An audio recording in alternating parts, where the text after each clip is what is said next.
My father-in-law, Harold said, I'll be going to every doctor's appointment to approve medical decisions. When I argued, he showed me a power of attorney form with Michael's signature on it. I was furious and made a call. The next time he showed up at the doctor's office, security stopped him. Harold has always been controlling. He doesn't just give advice, he tries to run everything. He thinks his opinions should be followed no matter what. And if you disagree, too bad. Michael grew up with him always around, making decisions for him. It took a long time for Michael to start standing up for himself. But just when we thought things were getting better, Harold did something even worse.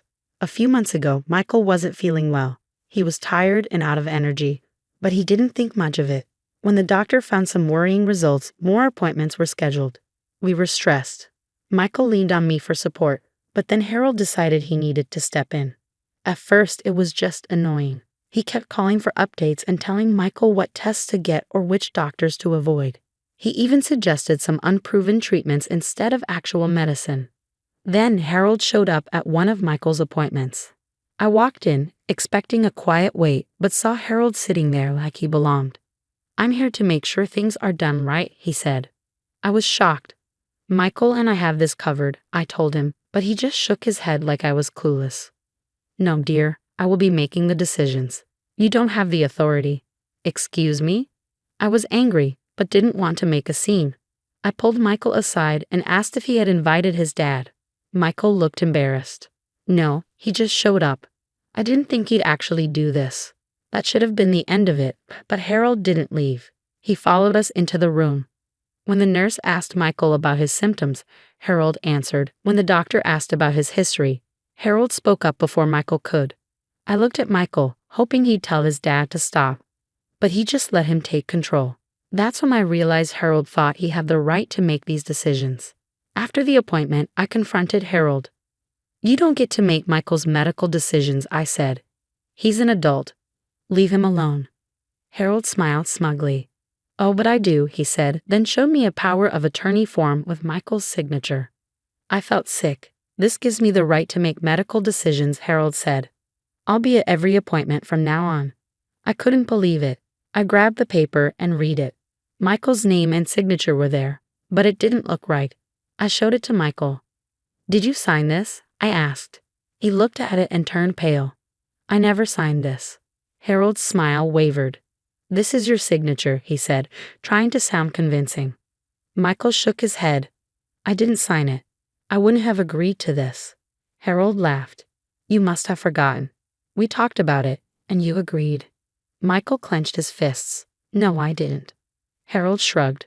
Well, it's done now. I was furious. No, it's not. I took the form home and studied it. The signature looked off. It didn't match Michael's usual writing. I took a picture of it and sent it to my lawyer, then called the hospital's legal department to ask what could be done. They said they would handle it. A few days later, when Harold showed up for another appointment, security stopped him. He tried to act like he owned the place, but 2 guards stepped in front of him. Sir, you're not allowed to be here, one said. Harold was stunned. What do you mean? You don't have legal authority over the patient's medical decisions, the other guard said. You need to leave. Harold looked shocked. I have power of attorney. The guard flipped through some papers. Not anymore, he said. I stood by watching. Michael stepped up beside me and finally looked his father in the eye without backing down. Leave, Dad, Michael said. Harold glared at him, anger burning in his eyes. You're making a mistake. Michael didn't flinch. No, you did. Harold opened his mouth to argue, but the security guard stepped closer. He clenched his jaw, his fists tightening. Finally, he turned and walked away. You'd think Harold would learn from that, but people like him don't give up easily. At first, everything seemed calm, too calm. We almost thought we had won. Harold stopped showing up uninvited. He wasn't calling or texting all the time. But then the bills started arriving. One afternoon, I opened a bill for a specialist Michael had never seen. At first, I thought it was a mistake, but then I saw Harold's name listed as the referring party. I checked the date. It was after Harold had been banned from the doctor's office. I called Michael immediately. Did you book an appointment with this doctor? Michael looked confused. No, why? I sent him a picture of the bill. He frowned. That's not even my handwriting. I checked our insurance records and saw multiple appointments had been booked in Michael's name without his knowledge. Harold was still trying to make medical decisions from a distance. I grabbed my keys. I wasn't going to let this go. I went to the specialist's office with printed copies of the fake referrals. I walked up to the receptionist. "My husband never booked this appointment," I said, trying to stay calm. "I need to know who authorized this."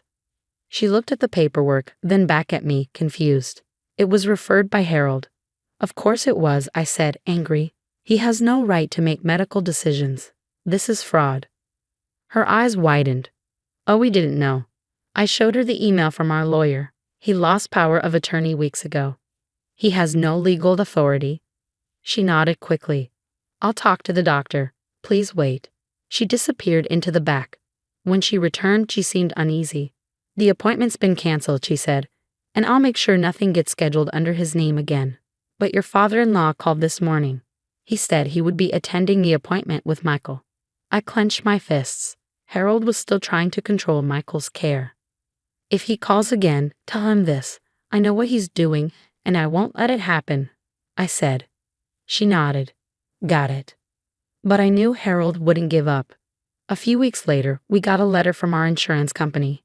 It said, "Due to recent updates to your policy, your emergency contact and secondary decision maker have been changed." I froze. Michael read over my shoulder. "What does that mean?" I turned the page. Harold's name was listed as the secondary decision maker. I was livid. Michael immediately called the insurance company. "I never approved this," he said. "Who made these changes?" The representative hesitated. "We got a request from your father." Michael and I exchanged looks. "How?" I asked. "He has no legal authority." The rep replied, "It was processed before the power of attorney was revoked, but I can change it back." "Do it," Michael said without hesitation. We spent the next hour checking every document to make sure Harold's name was removed from everything. By the end, I was furious. I didn't know how Harold had managed to sneak this past us, but now I knew he wasn't done. He had lost control, and he was desperate to regain it. Michael and I agreed. No more defense. We called a lawyer and set up all the legal protections. We even changed the locks because I knew Harold might try anything. Then one evening, he showed up at our house. It was late, too late for a casual visit. We were watching TV when the doorbell rang. Michael frowned. "Are we expecting anyone?" "No," I said. I checked the doorbell camera, and there he was, Harold, standing on the porch, hands in his pockets, waiting. I didn't open the door. "What do you want?" I asked. He smiled at the camera. "We need to talk," he said. "Let me in." "No," I said right away. His smile didn't fade. "I'll wait." And he did. For 2 hours, he just stood there waiting.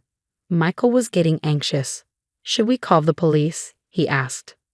"I don't want to escalate things," I said. "Not yet." We kept watching him through the camera. He wasn't leaving, just standing there, staring at the door. At one point, he pulled out his phone and started dialing. Michael's phone rang. He ignored it. Then mine rang. Then the house phone. He kept calling, over and over. Finally, he gave up.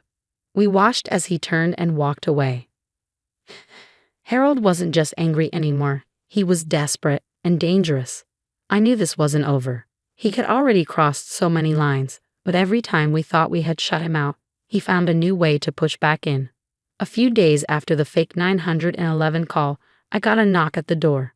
2 police officers stood outside, and my stomach dropped. "Ma'am, we received a welfare check request for Michael. Is he home?" Michael stepped into view. "I'm right here." The officers nodded. "Your father called us. He said he hasn't been able to reach you. He's concerned for your safety." I laughed loudly, the sound cold and bitter. Michael's face twisted with anger. "We're fine," I said. "He's lying." The officers exchanged a look. "Mind if we come in just to confirm?" Both Michael and I knew refusing would only make things worse, so we let them in. They did a quick sweep of the house, no signs of distress, no reason for concern. One of them sighed. "Sorry about this. False reports happen." We knew exactly what this was. Harold had figured out how to weaponize the police. He could send them to our door at any time, and now he had. And it worked. It felt like he had learned a dangerous new trick. Michael ran a hand through his hair, looking defeated. This isn't going to stop, is it? I exhaled slowly, the weight of it all settling in. No, I said firmly, but we're going to end it. Harold wasn't just targeting Michael's medical decisions anymore.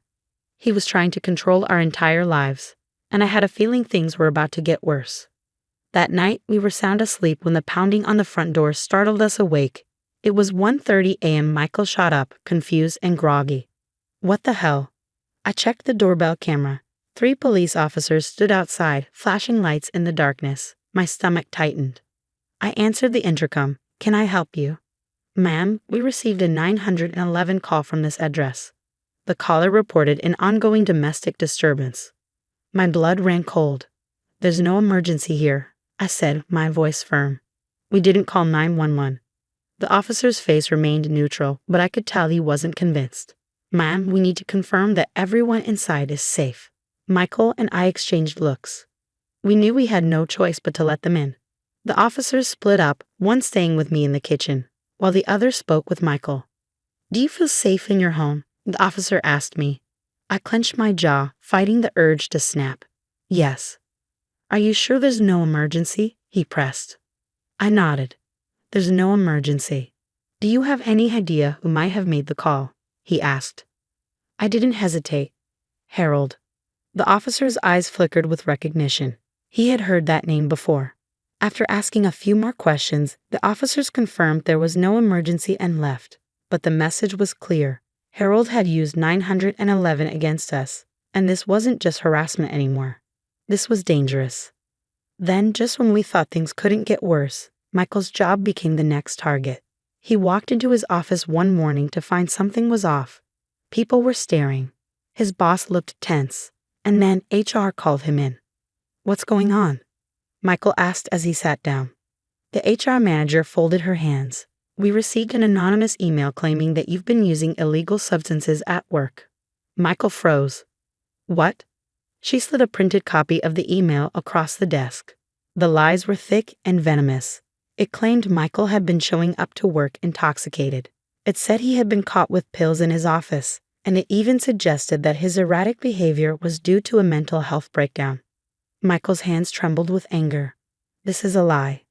His boss believed him, but HR had to do an internal review. When Michael came home that night, furious, I knew exactly who was behind it. Harold had gone after Michael's career now, trying to ruin him in any way he could. We need to end this right now, I said, already pulling up the lawyer's number. The next morning, we went straight to our lawyer and filed for a restraining order. The fraudulent medical claims, the fake police reports, and now this, Harold had gone too far. But then Harold struck again. 2 days later, we received a letter from his lawyer. Michael opened it, read the first few lines, and went pale. What? I asked, my stomach twisting into a knot. He handed me the letter. Harold was suing us for elder abuse. He claimed we had been financially exploiting him, neglecting him, and emotionally abusing him by cutting off contact. He even had witnesses lined up, his new wife and some distant relatives we hadn't seen in years. Michael ran a hand through his hair, looking devastated. He's trying to flip the narrative. I sat down on the couch, the weight of the situation pressing down on me. He wants to put us on defense. If this goes to court, it could drag on for months. Michael buried his face in his hands, clearly broken. He's going to make us look like the bad guys. I wasn't going to let that happen. The hearing was set for 2 weeks later. By the time we walked into the courtroom, I had every single piece of evidence ready. The forged power of attorney highlighted. The fake medical appointments documented. The insurance fraud timestamped. The police reports submitted. Harold sat across from us, smug, confident he was about to win. But our lawyer stood up and immediately ripped his case to shreds. You claim you were financially exploited? Our lawyer asked. Can you explain why you were the one committing insurance fraud? Harold's face twitched. You claim you were emotionally abused, yet you called the police under false pretenses, attempted to sabotage your son's job, and even committed medical fraud. Harold's lawyer shifted uncomfortably in his seat. Then we pulled out the body cam footage from the fake 911 call. The judge watched it in silence as Harold's jaw clenched, the weight of his actions sinking in. Finally, our lawyer delivered the final blow. We are countersuing for harassment, defamation, and fraud. Harold's face went ghost white. The entire courtroom fell silent, and I could almost hear his world crashing down around him. This wasn't just about a restraining order anymore. This was about taking him down for good. Harold thought he had everything under control. For years, he had been manipulating Michael, setting up boundaries, and forcing his way into decisions that weren't his. But this time, he went too far. He thought filing a lawsuit would scare us.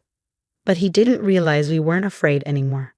In the end, his own arrogance was his undoing. We knew Harold's case was weak, but we were ready for battle. By the time the next hearing came, our lawyer had built a strong defense. Harold had forged a power of attorney, faked medical appointments, tried to control our insurance, used 911 against us, and sabotaged Michael's job, all while claiming we were the ones who had abused him. The courtroom was packed.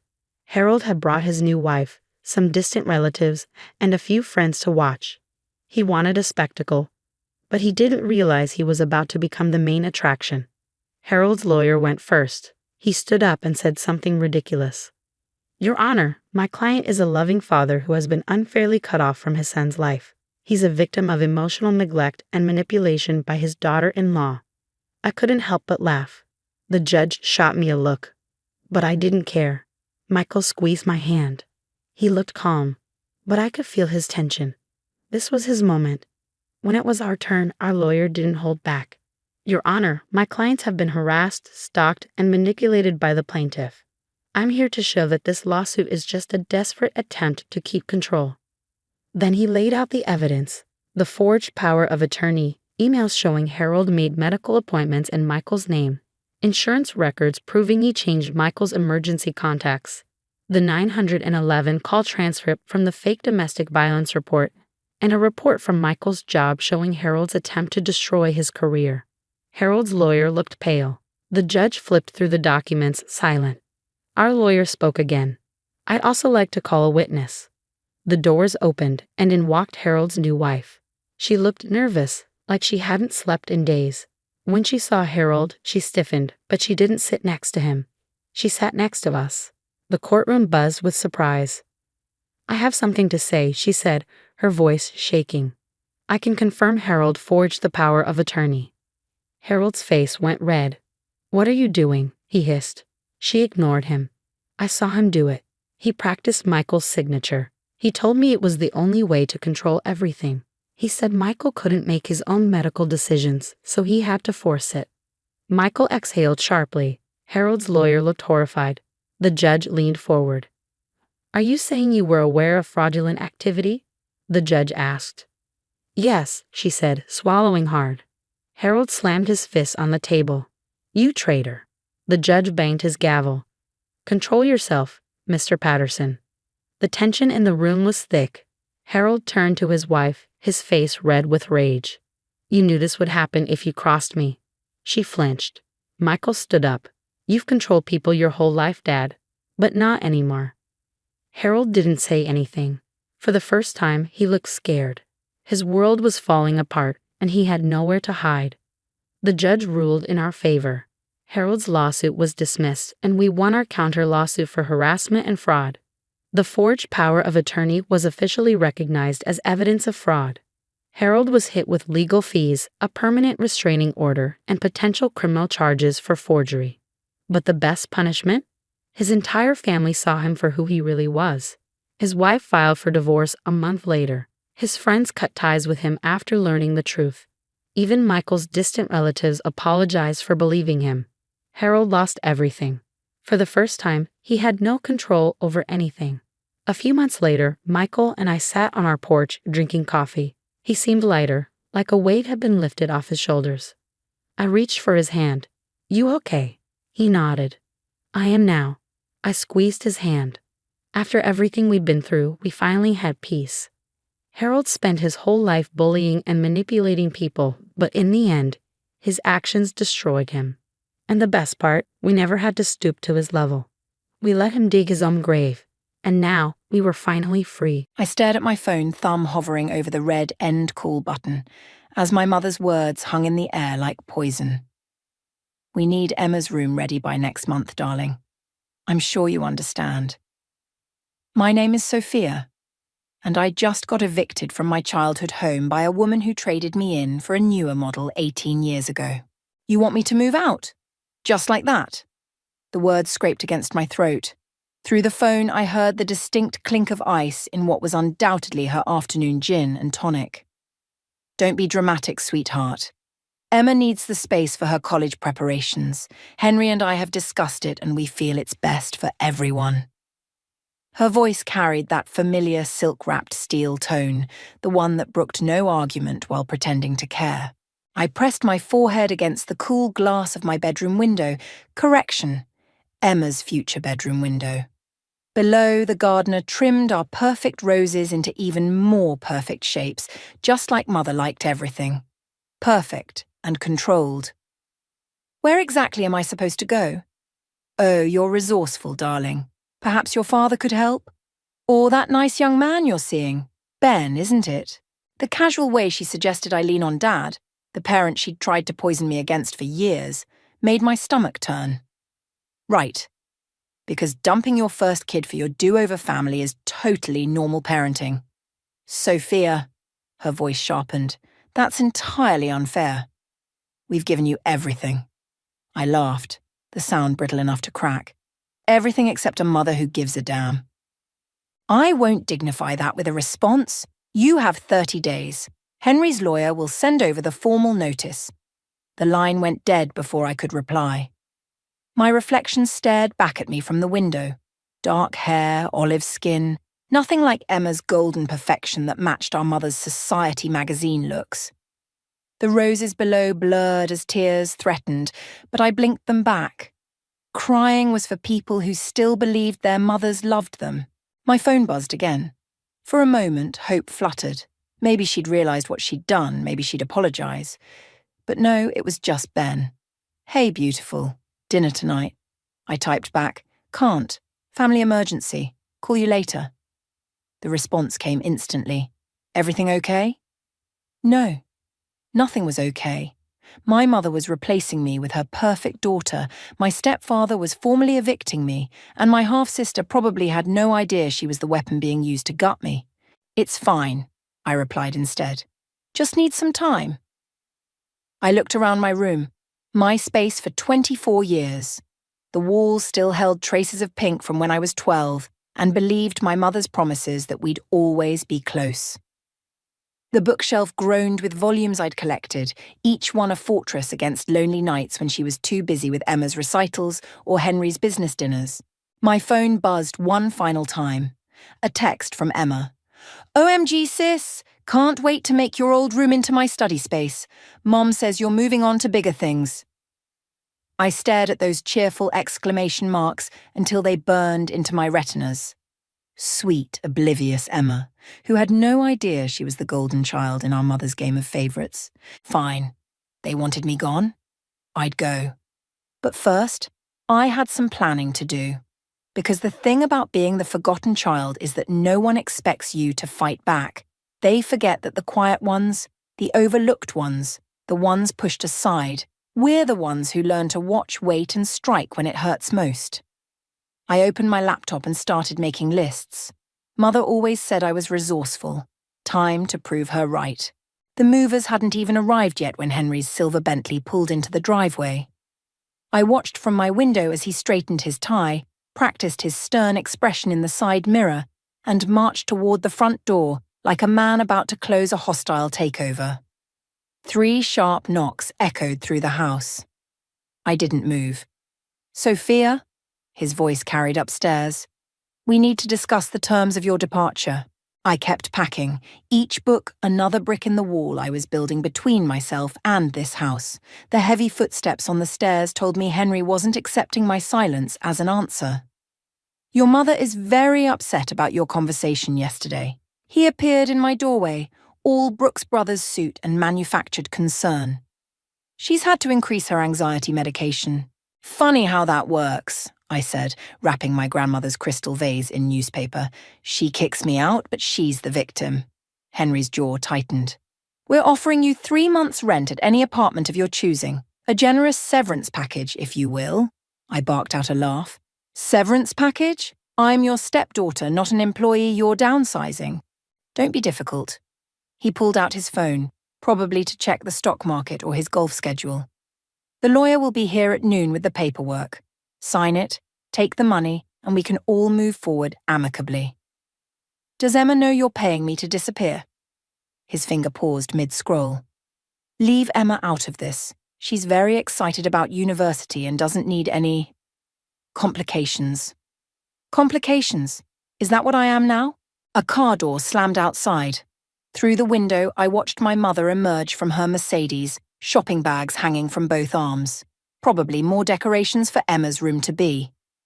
Your mother and I have provided for you well beyond what was required, Henry said, his voice taking on that boardroom edge.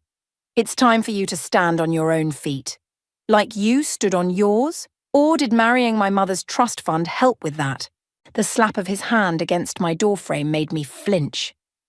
You will not speak to me that way in my house. Don't worry, I said, meeting his gaze.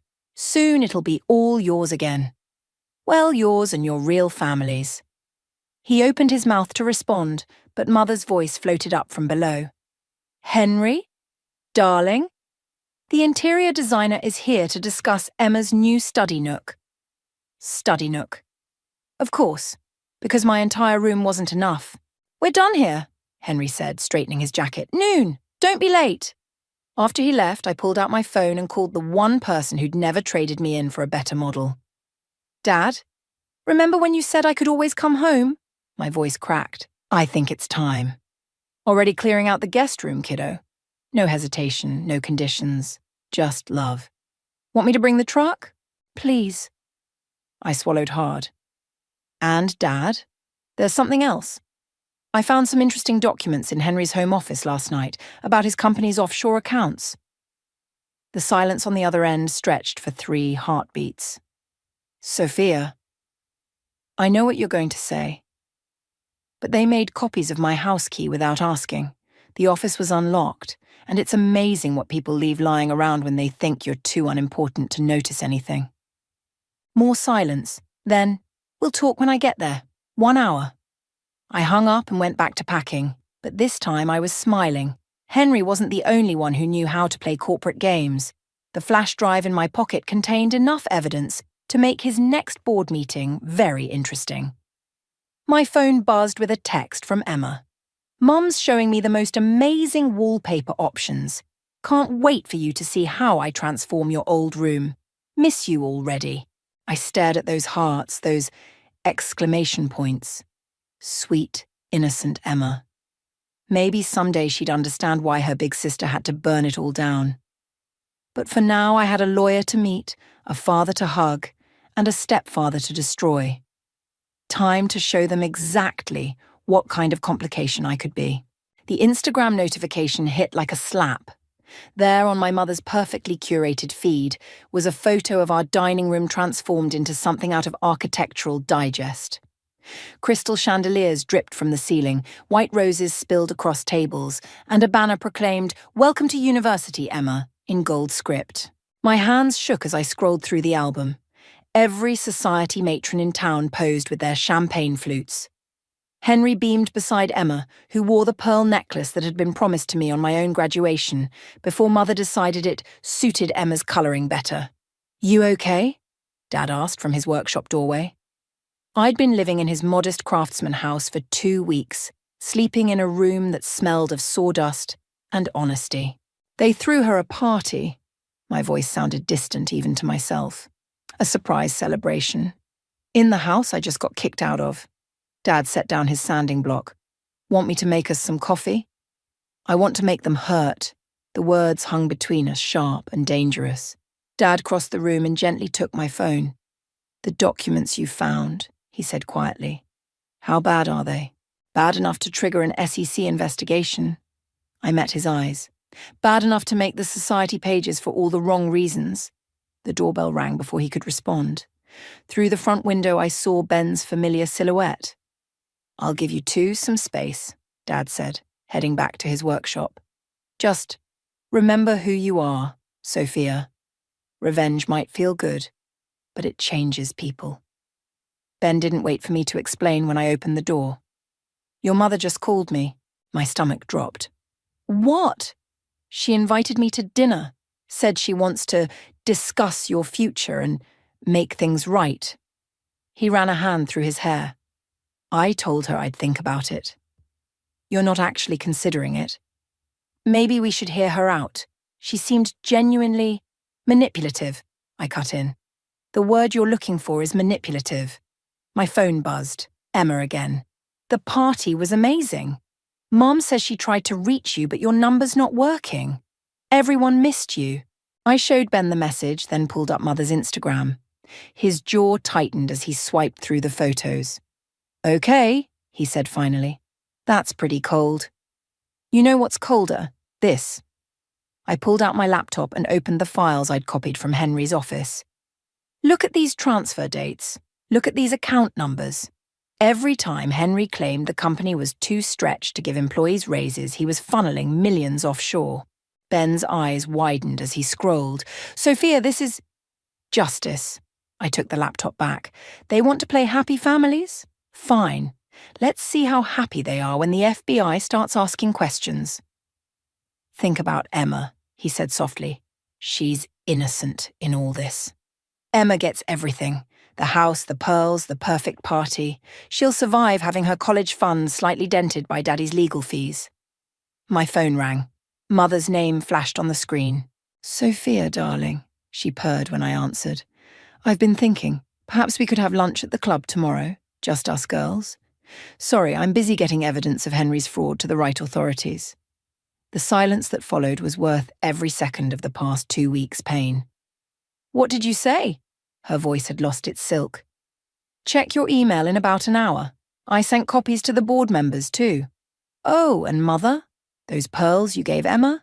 They look fake in the photos. I hung up before she could respond. Ben stared at me like he wasn't sure whether to be impressed or terrified. You really sent it to the board? Not yet. I opened my email. But I will. Unless what? I smiled, thinking of all those society matrons with their champagne flutes, of Emma's perfect party, of Henry's smug face. Unless they're willing to negotiate terms that don't involve treating me like a disposable inconvenience. My phone exploded with notifications. Mother, Henry, even Emma. I silenced them all and turned to Ben. Want to help me draft an email that'll make Henry's blood pressure match his offshore account numbers? 3 days after my threat, Henry's lawyer showed up at Dad's front door with a settlement offer. I watched from the kitchen as Dad signed for the envelope, his carpenter's hands steady against the crisp legal paper. You don't have to open it, he said, placing the envelope on the counter between us like a loaded gun. I traced the embossed law firm logo. Did you know Mother called the shop yesterday? His shoulders tensed. What did she want? To remind you about the non-disclosure agreement from the divorce. Said it might be relevant to our current situation. Dad's laugh was bitter coffee and old wounds. 20 years later and she's still trying to control the narrative. I opened the envelope. The numbers made my eyes widen. 7 figures, plus conditions. Full confidentiality. No contact with Emma. A formal statement absolving Henry of any wrongdoing. They're scared, I said, pushing the papers away. This is panic money. It's life-changing money, Dad corrected quietly. Enough to start your own business. Buy a house, build something real. My phone buzzed. Ben's text read, Henry just offered me a job. Executive track, 6 figures. Says he's impressed with my potential. The kitchen suddenly felt too small, too warm. I showed Dad the message. He's trying to buy Ben too, I said. Probably thinks he can drive a wedge between us. Or maybe he's trying to make amends in his own way. By bribing my fiancé instead of apologizing to me. Dad started to respond when another text came through. From Emma this time. But instead of her usual stream of hearts and exclamation points, it was just a photo. My old room, completely gutted. The walls I'd painted myself stripped bare. The window seat where I'd read books for 18 years ripped out. Renovation started today, Emma wrote. Mum says we're erasing all the negative energy. Something snapped inside me. I grabbed my keys. "Sophia," Dad called after me. "Where are you going?" "To create some negative energy." I was halfway to the car when Ben's truck pulled into the driveway. He jumped out, waving a folder. "You need to see this," he said. "I did some digging after Henry's offer." Inside the folder were photos. Henry at restaurants with women who weren't my mother, bank statements showing regular payments to addresses I didn't recognize, and finally, a birth certificate. A child. A boy. 3 years old. "There's more," Ben said softly. "The offshore accounts, they're not just for tax evasion. He's been building trust funds for all his secret families." The world tilted sideways. "Does Mother know?" "Based on these lawyer bills," Ben pointed to a statement, "she's known for at least a year. Probably why she's so desperate to maintain their social status." I thought of Emma's party photos, Mother's frozen smile, the desperate way they were trying to project perfect family happiness. My phone rang. Henry's name flashed on the screen. "Have you considered our offer?" he asked without preamble. "I'm considering a lot of things," I replied, "like how many half-siblings Emma doesn't know about." The silence crackled with static and fear. "My office. 1 hour," he said finally. "We need to talk." "No." I surprised myself with how calm I felt. The country club, public space, bring Mother, and Emma. "Sophia, 1 hour? Or the board gets everything, including the birth certificate." I hung up and looked at Ben and Dad, these two men who'd never once made me feel like I needed to earn their love. "You don't have to do this," Ben said. "Actually, I do." I picked up Henry's settlement offer and tore it in half. They wanted to erase me. Fine. But they don't get to decide how this story ends. Dad touched my shoulder. "Just remember, revenge might feel like justice, but it can poison everything it touches." "Don't worry," I said, watching the torn papers flutter. "This isn't about revenge anymore. It's about truth. And Emma deserves to know exactly what kind of family she's really part of." The country club dining room hummed with hushed conversations and crystal chimes. I sat alone at a corner table watching Henry and Mother sweep in through the main entrance, their faces fixed in practiced smiles. No Emma. "Darling," Mother air-kissed my cheek, her perfume a suffocating cloud of Chanel. "You're looking comfortable." I touched the simple silver pendant Dad had made me, a stark contrast to her diamonds. "Where's Emma?" "At tennis practice," Henry said smoothly, signaling for the waiter. "This discussion doesn't concern her." "Everything concerns her now." I pulled out my phone, showing them the birth certificate, especially her new baby brother, though I suppose half-brother is more accurate. Mother's hand trembled as she lifted her water glass. Henry's face remained impassive, but a muscle twitched in his jaw. "How much?" he asked. "You still think this is about money?" "Everything is about money, Sophia." Mother's voice carried that familiar edge of disdain. "Don't pretend you're above it." The waiter approached. Henry ordered scotch. Mother requested a gin martini. I asked for coffee black, Dad's drink of choice when making tough decisions. "You're right," I said after the waiter left. "It is about money. It's about the money you're stealing from your employees' pensions to fund your secret families. It's about the money you used to buy Mother's silence. It's about Emma's trust fund, built on fraud and lies." "You ungrateful little—" Mother started, but Henry cut her off with a sharp gesture. "What do you want?" he asked. I pulled out a folder, identical to the one containing their secrets. "Sign the company over to the employees. Set up a proper pension fund. Resign from the board." Henry's laugh was ugly. "You're delusional." "No, I'm thorough." I opened the folder, revealing blank papers. "The real documents are with my lawyer. You have 24 hours to decide." "And Emma?" Mother's voice cracked slightly. "You'd destroy her future too. Her college fund. Like you destroyed mine?" The words tasted like acid. "Besides, I'm sure one of Henry's other families can help out. How many are there now? 3? 4? The drinks arrived. Henry downed his scotch in one gulp. "I'll destroy you," he said quietly. Every job application, every loan, every opportunity, I'll poison them all. Try it. I stood, leaving the folder on the table. Oh, and check your phone. Emma's tennis practice ended an hour ago. She's probably seen my text by now. Mother's face went ash white. What text? Just some family photos. The kind Henry takes on his business trips to visit his other kids. The explosion came exactly as I'd predicted. Mother's martini crashed to the floor. Henry lunged for his phone.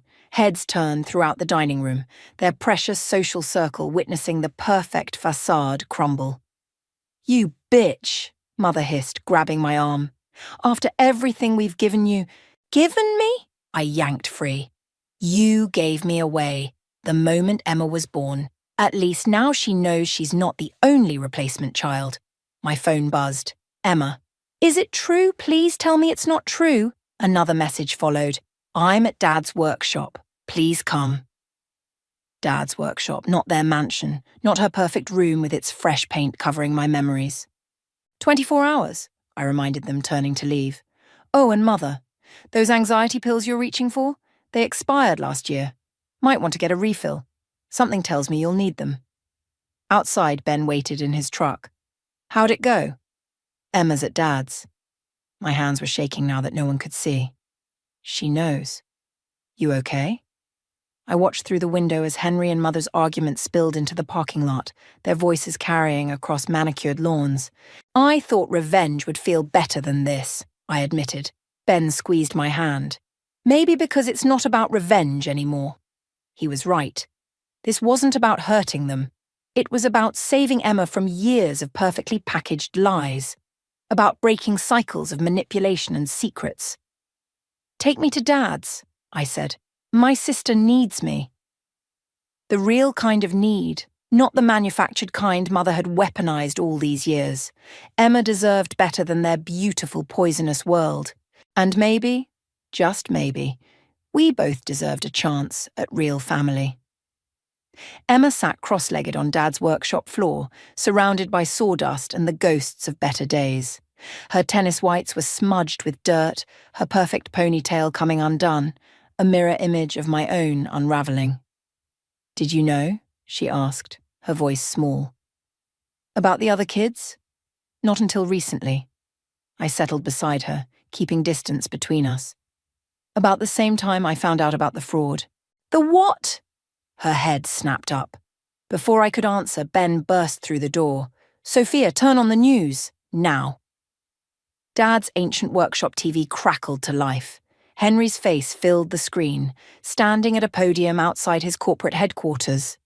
Mother hovered behind him, her smile stretched too tight. Allegations are completely unfounded, Henry was saying. These attacks on my family come from a disturbed individual seeking revenge. My stepdaughter Sophia Martinez has been struggling with mental health issues. The floor seemed to tilt beneath me. Emma grabbed my arm. He's lying, she whispered. Right? Regret that her delusions have affected innocent parties, Henry continued. We're working with authorities to address these false claims and get her the help she needs. My phone exploded with notifications. LinkedIn connections disappearing. Email alerts about account suspensions. Text messages from unknown numbers calling me crazy, unstable, a liar. They're burning you, Ben said quietly. Professional reputation, social media, everything. Dad emerged from his office, face grim. The lawyer called.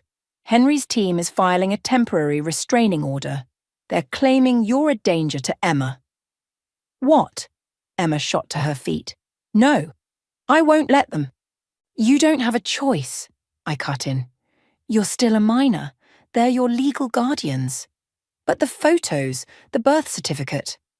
Fabricated by an unstable mind, Henry's voice continued from the TV. We only hope Sophia gets the treatment she needs. My hands wouldn't stop shaking. Everything I'd built, every piece of evidence, every careful plan, destroyed by 3 minutes of prime-time character assassination. I have to go, Emma said suddenly, checking her phone. Mom's threatening to call the police if I don't come home. Emma, I believe you, she said fiercely, but I need time to think, to figure out. She left, taking with her my last chance at justice. Or maybe redemption. I wasn't sure anymore. Ben switched off the TV. We'll fight this. I'll call in favors, get testimonies. From who? My laugh sounded hollow. The employees too scared to lose their jobs? The society friends who just watched mother cry crocodile tears on camera? The half-siblings who don't even know I exist? Then we'll leave, he said. Start fresh somewhere else. They'll follow. Henry won't stop until he's destroyed everything I touch. I pulled away from his reaching hand. Maybe you should distance yourself too. Save your career while you can. Sophia. Dad's voice carried the weight of years watching me fight impossible battles. Don't push away the people who love you. That's what they want. My phone buzzed again. A text from Mother. Come home, darling. We'll get you the best doctors. Make this all go away. Another from Henry. Last chance. Sign the retraction papers. Or the restraining order includes your father's business. The final one from Emma. They're sending me to Europe early. Gap year program. I'm sorry. I'll find a way to contact you when I can. Just like that, they'd taken everything. My reputation. My sister. My future. Even my past was being rewritten, turned into a cautionary tale of mental instability and family tragedy. I need air, I managed, heading for the door. Where are you going? Ben called after me. To do what crazy people do best. I grabbed my car keys. Something stupid. Dad stepped forward. Sophia. Don't worry. I forced a smile that felt like breaking glass. I'm not going to hurt anyone. That's their job. I left before they could stop me, their voices fading behind the sound of my own heartbeat. Henry wanted crazy. Fine. Time to show him what rock bottom really looked like. Because the thing about having nothing left to lose, it makes you really, really dangerous. 3 years passed like a slow-motion car crash. I rebuilt my life piece by piece, starting with a small consulting firm that specialized in corporate whistleblower cases. Karma has a way of paying dividends. The call came on a Tuesday. Mother's number, but not her usual time for monthly guilt trips. Henry's gone. Her voice cracked. He took everything. I watched rain streak down my office window, 30 stories above the city where I'd once felt so small. Define everything. The accounts are frozen. The house is in foreclosure. Emma's trust fund. She broke off, choking back what might have been a sob. Please, Sophia, I need you. Like I needed you. I deserve that. But there's something else, something you should see. An hour later, I stood in my childhood home's foyer, where crystal chandeliers had been replaced by dust-covered wires. Mother sat in her favourite armchair, but the silk was worn, the stuffing showing through like exposed bones. Here, she handed me a stack of papers with trembling hands. Henry's real records, all of them. I scanned the documents, my breath catching. These aren't copies. Originals. From his private safe. She laughed bitterly. He didn't think I knew the combination. Didn't think I'd notice him moving money for months. Didn't think I'd figure out about the woman in Singapore. Another family. A whole new life. Younger wife, clean slate. She gestured around the empty room. This was just the dress rehearsal. My phone buzzed. Ben checking in. I ignored it. Why show me this now? Because you were right. Mother stood, swaying slightly. About everything. The fraud, the lies, the way we treated you. I thought I was protecting our family's future. Instead, I helped him destroy it. And Emma? In Paris, refusing my calls. Her smile was a broken thing. She's more like you than I ever realized. I set the papers down. What do you want from me? Help me destroy him.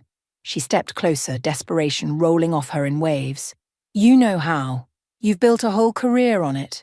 We can take everything just like he took from us. Us? The word tasted like acid. There is no us.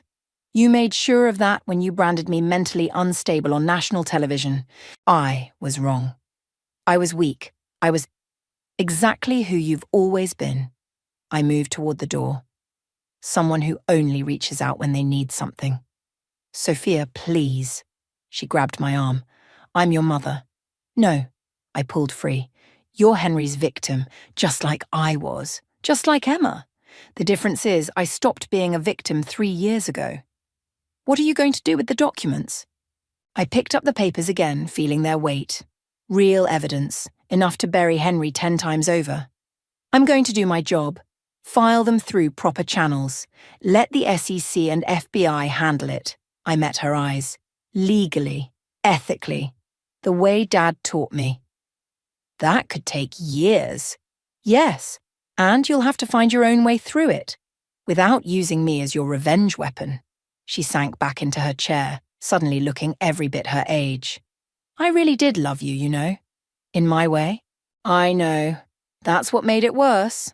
I left her there, surrounded by the ruins of her perfect life. Outside, Ben waited in his truck, just like always. You okay? He asked as I slid in. Call Emma, I said instead of answering. Tell her to check her email in an hour. She deserves to know what's coming. And your mother? I watched the mansion shrink in the side mirror, remembering the girl who once thought love meant proving yourself worthy of it. Some people save themselves, I said finally. Others just look for new saviors. She needs to figure out which one she is. Ben squeezed my hand as we pulled away. Behind us, Mother's silhouette appeared in the window, a lonely figure in an empty house. I didn't look back again. Some chains you break, others you simply let rust away on their own. The headlines splashed across my desk like fallen dominoes. Tech mogul Henry Bradford indicted. Offshore accounts exposed. Corporate fraud ring uncovered. Each one a brick in the wall between past and present. I closed the newspaper as Emma walked into my office, her heels clicking against hardwood. Paris had changed her. Sharper edges, darker eyes, less glitter. They're selling the house, she said, dropping into the chair across from me. Mother's moving into some condo downtown. How is she? Surviving. Teaching tennis to society wives. Emma's laugh held no humour. Apparently, rock bottom has a dress code. I pushed a folder across my desk. Henry's sentencing is next week. The prosecutor wants to know if you'll testify. Will you? No need. The evidence speaks for itself. Emma traced the folder's edge, her perfectly manicured nail catching on a dog-eared corner. I found the others, Henry's other families. 3 boys, 2 girls. All of us replaceable parts in his perfect life machine. Emma, did you know I used to hate you? She met my eyes. For being so strong. For walking away. For seeing through them when I couldn't. The silence stretched between us like old scar tissue. I have something for you, she said finally, pulling an envelope from her bag. From Mother. My hand froze halfway across the desk. I don't want... It's not what you think. Emma pressed the envelope into my palm. Just read it, please. Inside was a single photograph. Me at 6 years old, sitting in Dad's workshop, covered in sawdust, and smiling. On the back, in Mother's elegant script, the last time I saw you truly happy. Before I taught you that love had to be earned. She's in therapy now, Emma said quietly. Real therapy, not the kind with prescription pads and country club recommendations. Good for her. That's it? That's all you have to say? I tucked the photo into my desk drawer. What do you want me to say?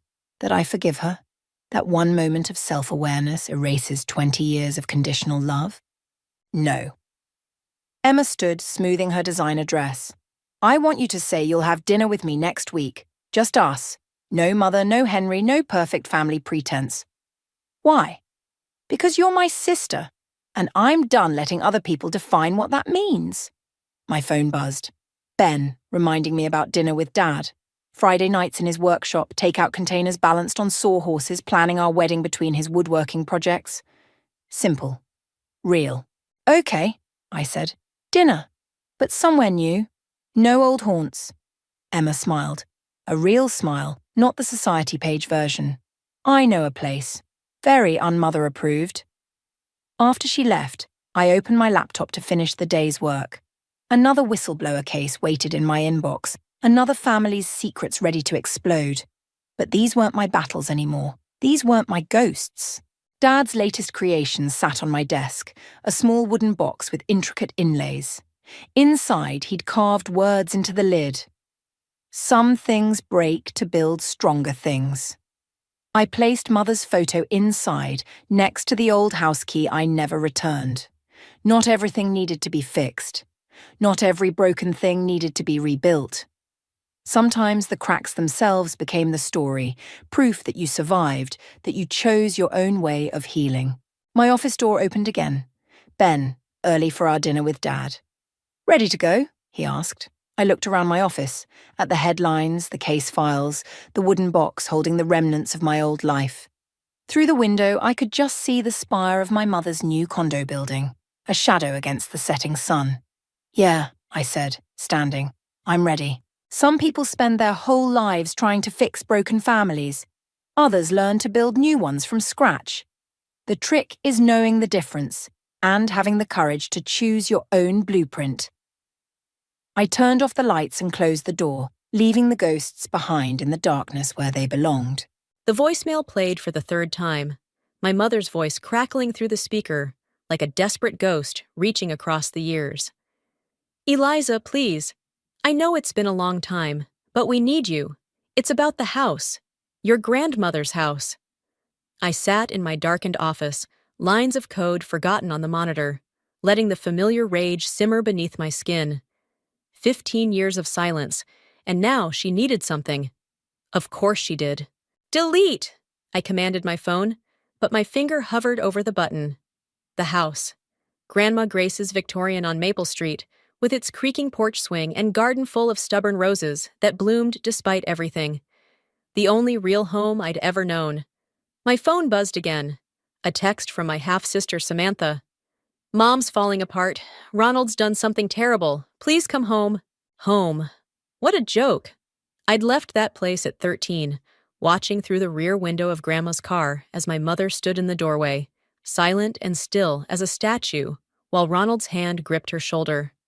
She never came after me. I pulled up my calendar, scanning the neat rows of meetings and deadlines. Success was the best revenge, wasn't it? That's what I'd told myself while building my software company from nothing, while buying my downtown condo, while dating men who wore suits instead of wife-beaters. "Your mother's making her choices," Grandma had said back then, her arthritis-twisted fingers smoothing my hair. "But you, my girl, you're going to make different ones." Another text from Samantha. "Please, I'm scared." My fingers moved across the keyboard, canceling next week's meetings. I opened my bottom drawer, pulled out the old photo I kept there. 3 women on that porch swing, Grandma Grace, my mother, and me. Before Ronald. Before everything went wrong. The office phone rang. Tommy, my oldest friend, the only one who knew the whole story. "Hey, saw your calendar clear out. Everything okay?" Mother Dearest finally called. Sounds like Ronald's finally screwed up badly enough for her to notice. "Shit." A pause. "You're not actually thinking of going back?" I traced the edge of the photograph. "The house, Tommy. He's done something to Grandma's house." "That place has been nothing but trouble since Grace died. Let it go, Liz." But I was already booking the flight. "I have to know." "You mean you have to make them pay?" "Same thing, isn't it?" Tommy sighed. "Want me to come with?" "No, this is something I need to do alone." I looked at my reflection in the darkened monitor. Successful, polished, nothing like that scared 13-year-old girl. Besides, I'm not that person anymore. I can handle them now. "That's what worries me," Tommy said. "Just don't lose yourself in this, okay?" I ended the call and pulled up real estate records. The house's ownership had changed hands 3 times since Grandma died. The latest transfer was 6 months ago to a shell company I recognized as one of Ronald's schemes. My phone buzzed one final time. Another voicemail from my mother, her voice breaking. "Please, Eliza, I know we don't deserve your help, but he's going to take everything. Everything your grandmother worked for, everything she wanted for you." I booked the flight for tomorrow morning. First class, because why not let them see exactly what I'd become without them? I packed my laptop, my best suits, and that old photograph. "Time to go home," I whispered to my empty office, tasting the bitterness of those words. But this wasn't about home, not really. This was about justice, about revenge, about making them finally face what they'd done. I smiled in the darkness, imagining Ronald's face when he realized his stepdaughter wasn't that helpless child anymore. I had resources now, power, and most importantly, nothing left to lose. Except maybe, somewhere deep down, the last shreds of who I used to be. The rental car's tires crunched on the familiar gravel of my old driveway. Through the windshield, Grandma's Victorian looked like a wounded animal. Paint peeling, shutters hanging askew. Those stubborn roses now wild and untamed. The house seemed to lean slightly, as if bearing a weight it couldn't quite handle. Samantha waited on the porch steps, her shoulders hunched against the autumn chill. She looked more like our mother than I remembered. Same delicate features, same nervous energy in her hands. "They're fighting again," she said as I approached. No hello, no how are you, just the raw truth of what waited inside. Through the front window, I caught glimpses of movement, heard the muffled rise and fall of voices. Ronald's bass rumble, my mother's higher pitch cutting through. "How long has it been like this?" "Since the notice came." Samantha pulled her sweater tighter. 3 weeks ago. The bank wants... The front door flew open. Ronald filled the frame, his bulk somehow larger than I remembered, though his hair had gone completely gray. His eyes narrowed. "Well, look who finally decided to grace us with her presence. Ronald." I kept my voice neutral, professional, the same tone I used in hostile takeover meetings. "Still too good to call me Dad, I see. You never earned the title." He stepped onto the porch, and Samantha instinctively moved closer to me. "Interesting. You think you can waltz back here in your fancy clothes and judge us? You have no idea what we've been through." "What you've been through?" The words tasted like acid. "That's rich, coming from... Eliza?" My mother appeared behind him, 15 years older than the woman in my photograph. Her hands twisted together, a nervous habit I'd forgotten about. "You came. Not for you." She flinched but nodded. "I know, but please come inside. We need to talk about..." "The foreclosure?" I cut in, watching Ronald's face darken. "Or the gambling debts? Which conversation would you prefer to have first?" "You don't know what you're talking about," Ronald growled. I pulled out my phone, scrolled through my research. 3 mortgages in 5 years. 2 liens against the property. A shell company registered in your name that's been moving money through offshore accounts. Should I continue? The color drained from my mother's face. "Ronald, what is she talking about?" "She's lying," he snapped. "Making up stories because she's always been jealous of our family." "Your family?" I laughed, the sound sharp enough to make Samantha jump. "You mean the one you stole from me?" "Nobody stole anything." He stepped closer, trying to use his height to intimidate me. "You ran away, remember? Couldn't handle having a real father figure in your life." "A real father figure doesn't..." I stopped, noticing how Samantha's hand had moved to her arm, an unconscious gesture that spoke volumes. "Actually, let's talk about what a real father figure does. Shall we?" My mother moved between us. "Please, both of you, this isn't helping." "You're right," I said, switching tactics. "What would help is seeing the financial records. All of them, now." "Like hell," Ronald started, but my mother's quiet voice cut through. "They're in the study." "Martha!" Ronald grabbed her arm. "You can't let go." I didn't raise my voice, but something in my tone made him release her. "Now, Mother, show me everything, every document, every statement, every piece of paper that explains how my grandmother's house ended up in this condition." "You have no right," Ronald began, but Samantha suddenly spoke up. "She has every right. It was her home first." The silence that followed was deafening. Ronald's face twisted with rage, but before he could speak, I stepped past him into the house. The familiar scent of lemon furniture polish mixed with something musty, decaying. Like the house itself was rotting from the inside out. "The study," I said to my mother. "Now." She led the way, Ronald's heavy footsteps following. I caught Samantha's eye as she brought up the rear, saw the slight nod she gave me, She knew something, something beyond what they'd told her to say in those texts. I'd come for revenge, but standing in that hallway, breathing in the decay of my childhood home, I realized this was about more than just settling old scores. This was about protection, about justice, about making sure Ronald Cooper couldn't destroy another family's future. And judging by the fear in my mother's eyes as she opened the study door, I wasn't the only one who'd reached that conclusion. The study was exactly as I remembered: dark wood paneling, leather chairs, and the lingering scent of Ronald's cigars. But Grandma's antique desk was gone, replaced by a cheap metal one drowning in papers. I ran my finger through the dust on a nearby shelf. Even the books looked defeated. "The records," my mother said, pulling folders from a cabinet. Her hands shook as she laid them out. I started scanning documents, my software developer's brain cataloging patterns: credit card statements, casino receipts, loan applications. Each page revealed a deeper pit of debt, with Grandma's house as collateral. "Where's the trust paperwork?" I asked, keeping my voice steady despite the rage building in my chest. Ronald shifted near the door. "What trust? Don't." I looked up, met his eyes. "Grandma set up a trust before she died. For the house. For me." My mother dropped a stack of papers. "Ronald, you said that trust was dissolved years ago, that it wasn't valid." "It wasn't," he snapped. "The lawyers confirmed." "Which lawyers?" I pulled out my phone, opened my emails. "Because I have the original documentation right here. Signed, notarized, ironclad. The house was supposed to be mine when I turned 25. The color drained from Ronald's face.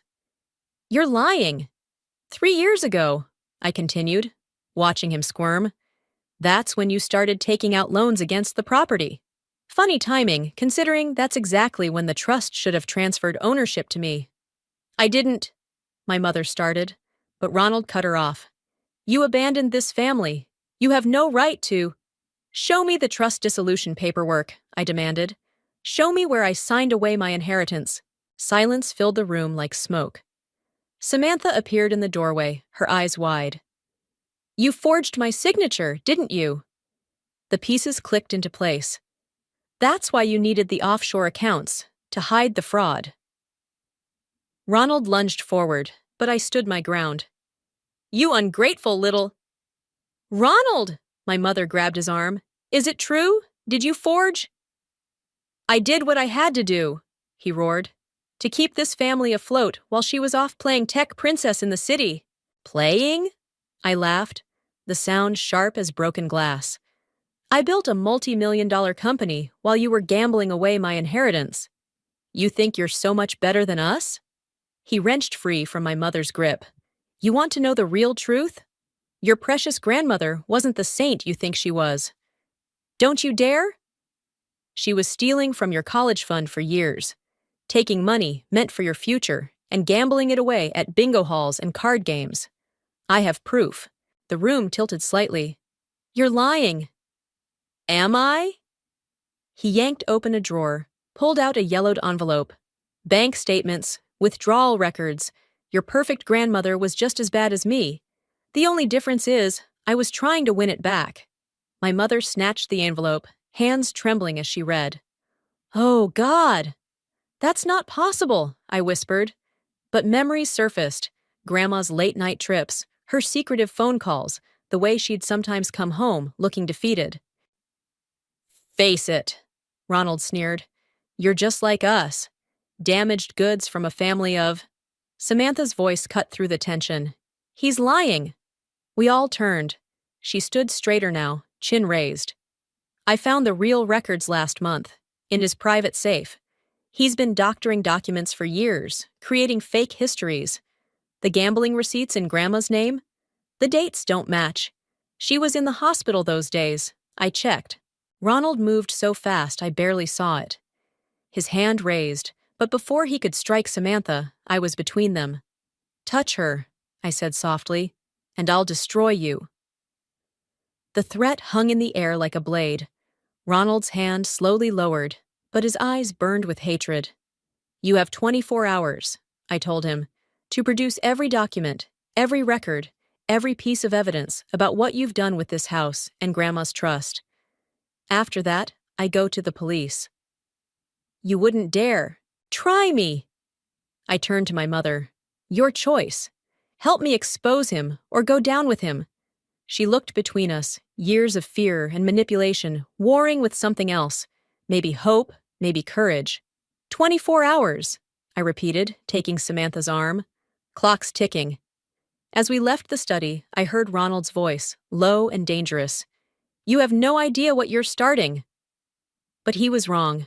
I knew exactly what I was starting. War. Tommy's coffee shop hadn't changed. Same cracked leather booths, same ancient espresso machine hissing in the corner. I sat across from him, watching steam rise from my untouched cup, while Samantha's revelations about the safe tumbled through my mind. You look like hell, Tommy said, sliding a manila envelope across the table. But my contact at the bank came through. Inside were account statements spanning the last 5 years. Each page felt like another nail in Ronald's coffin. Or mine. I wasn't sure anymore. There's more, Samantha said quietly. She'd insisted on coming, though her hands hadn't stopped shaking since we left the house. The safe had letters from Grandma Grace, to you. My coffee cup clattered against its saucer. What? She pulled a bundle of envelopes from her bag, held together with a faded ribbon. He intercepted them. There's dozens, all addressed to you at your old college dorm. Tommy whistled low. That's mail fraud. But I barely heard him. The first letter was dated just weeks before Grandma died. Her familiar handwriting swam before my eyes. My dearest girl, there's something you need to know about the trust. Eliza? Tommy's voice seemed far away. What does it say? I scanned the letters quickly, pieces clicking into place. She knew. About Ronald's gambling. About everything. She was gathering evidence, building a case against him. The trust wasn't just money, it was proof. Documentation of every scheme, every fraud he'd committed. But why didn't she just turn him in? Samantha asked. Because of me. My mother's voice made us all jump. She stood by our booth, looking smaller somehow in the harsh fluorescent light. She was protecting me. Tommy started to rise, but I waved him back down. Sit down, Mother. Explain. She slid in beside Samantha, who instinctively moved closer to me. Ronald, he had evidence. About things I'd done before I married him. Nothing illegal, but enough to cost me my job, my reputation, you. What kind of evidence? Letters, photos, from when I was young and desperate. He threatened to send them to my employers, to social services. Her voice cracked. Your grandmother found out. She said she'd handle it, protect us both. Then she died, and Ronald claimed the trust had been dissolved. And you believed him? The words tasted bitter. I believed I deserved it. The shame, the control, all of it. But Samantha didn't. You didn't. Tommy's phone buzzed. He checked it, his expression darkening. We've got trouble. Ronald just withdrew everything from the joint accounts, all of it. He's running, Samantha realized. Let him, I said, but my mother grabbed my hand. You don't understand. He has copies of everything. The real trust documents, Grandma's evidence, the photos he used to blackmail me. It's all in a safety deposit box at First National. My laugh surprised even me. Of course it is, right where I could never access it. But I can, she said quietly. I'm still on the account. The coffee shop seemed to hold its breath. I studied my mother's face, searching for any trace of deception. Why help me now? Because your grandmother was right. Some debts can't be paid with money. She pulled a key from her pocket, placed it on the table. The box number is 2247. Everything you need is there. It's a trap, Tommy warned. Maybe. I picked up the key, felt its weight. But it's the only lead we've got. If you go now, you can beat him there, Samantha said. The bank closes in an hour. I stood, gathering the letters and bank statements. Tommy, take Samantha to your place. Mother, I'm coming with you. She stood too, straightening her shoulders. It's time I faced what I've done. The key felt hot in my pocket as we walked to my car. This wasn't just about revenge anymore. It was about truth, about finally understanding the web of lies and protection that had shaped our lives. "He'll never forgive me for this," my mother said as we pulled out of the parking lot. "Good." I pressed the accelerator, watching the speedometer climb. Some things shouldn't be forgiven. But as we raced toward the bank, Grandma's letters burned in my bag like a question. Was I fighting for justice, or had I become exactly what Ronald always claimed, someone willing to destroy a family for revenge? The answer, I suspected, waited in box 2247. The safety deposit box key trembled in my mother's hand as the bank manager led us down to the vault. Every step echoed against marble floors, counting down moments until— what? Truth? Justice? Destruction? "Box 2247, the manager announced, then froze. "Oh." My mother's sharp intake of breath told me everything. The box was already open, its contents scattered across the small viewing room table. "He beat us here," I said flatly. The manager checked his logs. "Mr. Cooper accessed the box 30 minutes ago. He seemed agitated." My phone buzzed. A text from Tommy. "Ronald just showed up at my place. He's looking for Samantha." The rage I'd been containing burst free. I slammed my palm against the metal table, making the manager jump. "What did he take?" My mother sifted through the remaining papers, her movements increasingly frantic. "The trust documents are gone. The photos too. But—" She held up a USB drive. "He missed this." The manager cleared his throat. "I should give you privacy." "Stay," I commanded. "We need a witness." I plugged the drive into my phone, and Grandma Grace's face filled the screen. A video.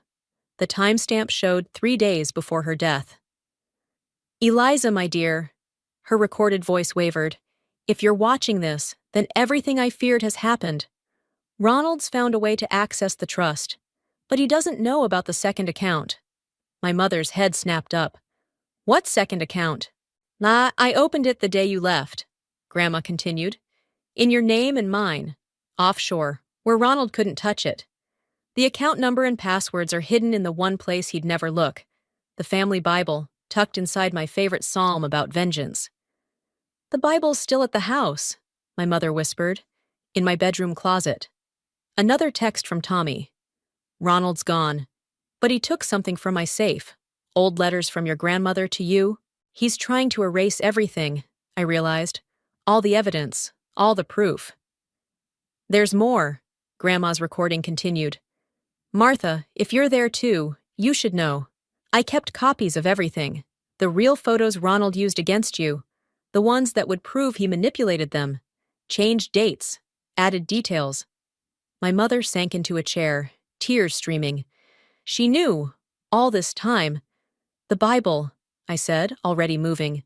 "We need to—" My phone rang. Samantha's number, but Ronald's voice. "Looking for something, princess?" Ice flooded my veins. "Where is she?" "Safe, for now, unlike your precious evidence." Background noise, pages ripping. "Amazing what you find in family Bibles. Account numbers, passwords, secrets." "If you hurt her, then what? You'll expose me? With what proof?" He laughed.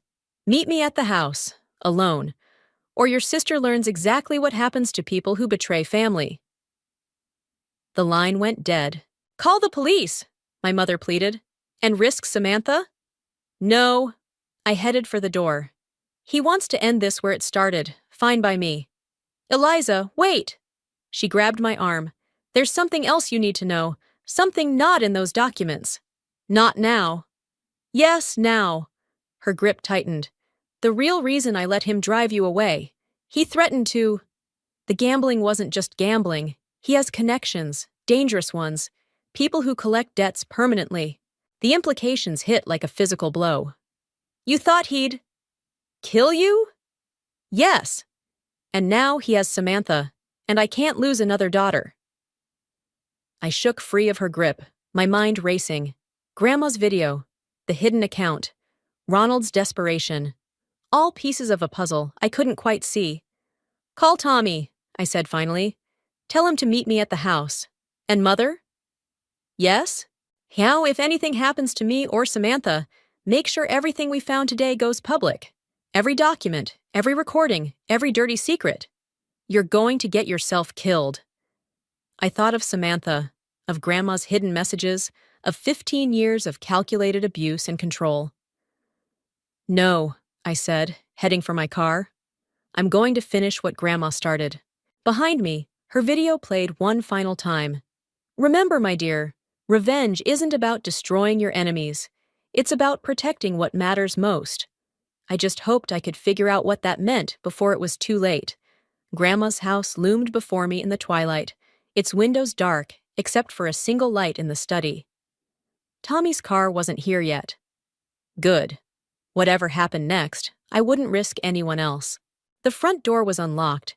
Inside, torn Bible pages littered the floor like fallen leaves, each one a piece of Grandma's final message scattered and broken. "Welcome home," Ronald's voice drifted from the study. "Close the door." I did, noting the fresh scratches around the lock. Signs of struggle. My hand curled around the USB drive in my pocket, its edges digging into my palm. "Where's Samantha?" "Safe." He sat behind Grandma's old desk, the family Bible gutted before him. "Unlike your reputation once these go public." He spread photographs across the desk. Me at various tech conferences, business meetings, but altered.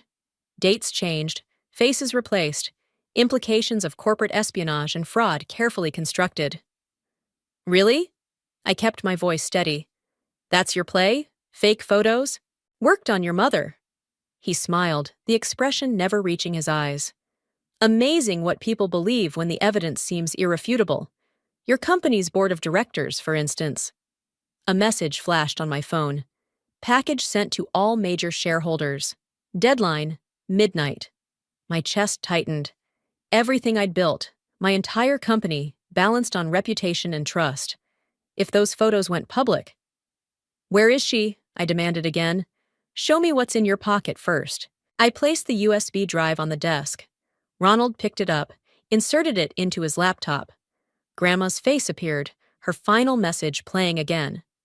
"Sweet old Grace," he sneered, always thinking she was one step ahead. She was. You just didn't realize it. I moved closer to the desk. "The photos you used to blackmail my mother? Grandma kept the originals, the unaltered versions." His smile faltered. "You're bluffing. Check your offshore account, the one you thought was so clever." I pulled out my phone, showed him the screen. Already emptied. Turns out Grandma's password hint wasn't that hard to crack. "The day the devil came to dinner. The day you married my mother." Ronald lunged across the desk, but I was ready. The self-defense classes I'd taken after leaving home finally paid off. I deflected his grab, used his momentum to slam him back into the chair. "It's over," I said. "The money's gone. The evidence is public. Your leverage is—" A scream from upstairs cut me off. Samantha's voice, followed by a crash. I ran for the stairs, taking them two at a time. Behind me, Ronald laughed. "You always were predictable, Princess." The master bedroom door was locked. Inside, something shattered. "Samantha! She's fine," Ronald called up the stairs. "For now. But those photos of your corporate espionage? Already uploading to every news outlet in the country. Unless what? Sign over your company. All of it. One signature, and this all goes away." Another crash from inside the room. Was someone else in there with her? 10 seconds, Princess, or your sister learns what happens to traitors in this family." I closed my eyes, saw Grandma's face from the video. "Remember, revenge isn't about destroying your enemies." The contract appeared on my phone. Total surrender of my company, everything I'd built from nothing. My revenge had brought me right back here, powerless, trapped, forced to choose between family and survival. 5 seconds. A muffled sob through the door. Or was it a laugh? "Time's up!" My finger hovered over the signature line. All my evidence, all my plans, and still Ronald had outplayed me. Unless. "Protection," I whispered, finally understanding Grandma's message. It was never about revenge. I kicked the bedroom door hard, right beside the handle. It burst open to reveal Samantha, alone, unharmed, and holding a phone set to record. "Got it all," she said, grinning. "Every threat, every admission, even the part about the fake photos." Below, Ronald's footsteps thundered up the stairs. "You really should change your email password," Samantha continued. "Those photos you sent to the board? Already replaced with evidence of your real corporate espionage. The gambling debts? Everything." Ronald reached the top step, just as police sirens wailed in the distance. "You see, Ronald," I said, watching his face contort with rage, "I learned from the best. Grandma taught me that true revenge isn't about destroying your enemies. It's about protecting your family," Samantha finished. The sirens grew closer as Ronald realized, finally, that he'd lost everything. Just like he'd once made me lose everything. But this time, I wasn't alone. The police lights painted the Victorian's facade in alternating red and blue, but Ronald wasn't watching them. His eyes fixed on the phone in Samantha's hand, on the evidence of his own undoing. "Delete it," he growled, taking a step forward. "Like you deleted those trust documents?" I moved between them. "Or Grandma's letters? Or Mother's real photos?" His hand shot out, faster than I expected, grabbing my throat. "I said—" The crack of wood on bone echoed through the hallway. Ronald stumbled back, blood trickling from his scalp. Behind him stood my mother, wielding a broken piece of the banister. "Don't touch my daughters." Her voice shook, but her grip on the makeshift weapon remained steady. Never again. Footsteps thundered up the stairs, Tommy and 2 police officers, their weapons drawn. "Officers!" Ronald straightened, switching masks instantly. "Thank God you're here. These women have broken into my home, threatened—" "Actually," Tommy cut in, "this isn't your home. Hasn't been for about—" He checked his watch. 30 minutes. The trust documents just cleared. Property's back in Eliza's name." Ronald's facade cracked. "Impossible. I destroyed—" "Copies," Samantha said. "Grandma Grace kept copies of everything, in safety deposit boxes across 3 states. Under her maiden name," I added, watching comprehension dawn in his eyes. "The name you never bothered to learn. You're lying." But uncertainty crept into his voice. The account numbers, the passwords, were exactly where she said they'd be. I pulled out the Bible's torn pages. In her favorite psalm about vengeance, the one you ripped out without reading. The officers moved forward, cuffs ready. Ronald's hand slipped into his jacket. "Don't!" my mother warned, but he was already pulling out a flash drive. "One click," he snarled, "and every dirty secret about this family goes public. Martha's photos, Eliza's corporate dealings, everything." "You mean these photos?" Samantha held up her phone, showing the original, unaltered images. "Or maybe these corporate records?" Another swipe revealed documentation of Ronald's own fraud. "How did you—" "Nah, I'm a software developer, remember?" I stepped closer. "Those offshore accounts you used? I built better security systems before I was 25. Breaking into yours took less time than my morning coffee." The flash drive clattered to the floor as the officers grabbed his arms. "Wait!" he pleaded, looking at my mother. "Martha, you can't let them do this. Think about us, about our life together." Our life," she laughed, a sound I hadn't heard in 15 years. "You mean your control? Your lies? The way you threatened my daughter until I sent her away? I protected you." "No," I said quietly. "Grandma protected us, all of us. She just needed time to gather enough evidence." "Evidence of what?" one of the officers asked. Tommy handed over a thick folder. "Fraud, embezzlement, blackmail, money laundering for some very interesting casino owners. 5 years of documented crimes, courtesy of Grace Thompson's meticulous record-keeping." Ronald lunged suddenly, breaking free of the officers. But instead of running, he charged straight at me. "You ruined everything!" I didn't move. Didn't have to. Samantha's foot shot out, catching his ankle. He sprawled forward, face meeting the hardwood floor with a satisfying crunch. The officers were on him instantly, cuffs clicking shut. You know what your mistake was? I knelt beside him as they hauled him up. You thought revenge meant destroying people, but Grandma taught me differently. Real revenge? It's about patience, protection, building something stronger than the fear you used to control us. This isn't over, he spat blood onto the floor. You have no idea what I'm capable of. Actually, Tommy interrupted, as your newly appointed public defender, I advise you to stop talking, now. The officers led him away, his threats fading down the stairs. My mother's hand found mine, squeezing gently. I'm so sorry, she whispered. For everything. I know, I squeezed back, watching Samantha collect the scattered Bible pages. But Grandma was right. Some things are worth protecting, worth fighting for. Through the window, dawn painted the sky in shades of hope. The old Victorian creaked around us, settling into its foundations like it too was finally free of a long-carried weight.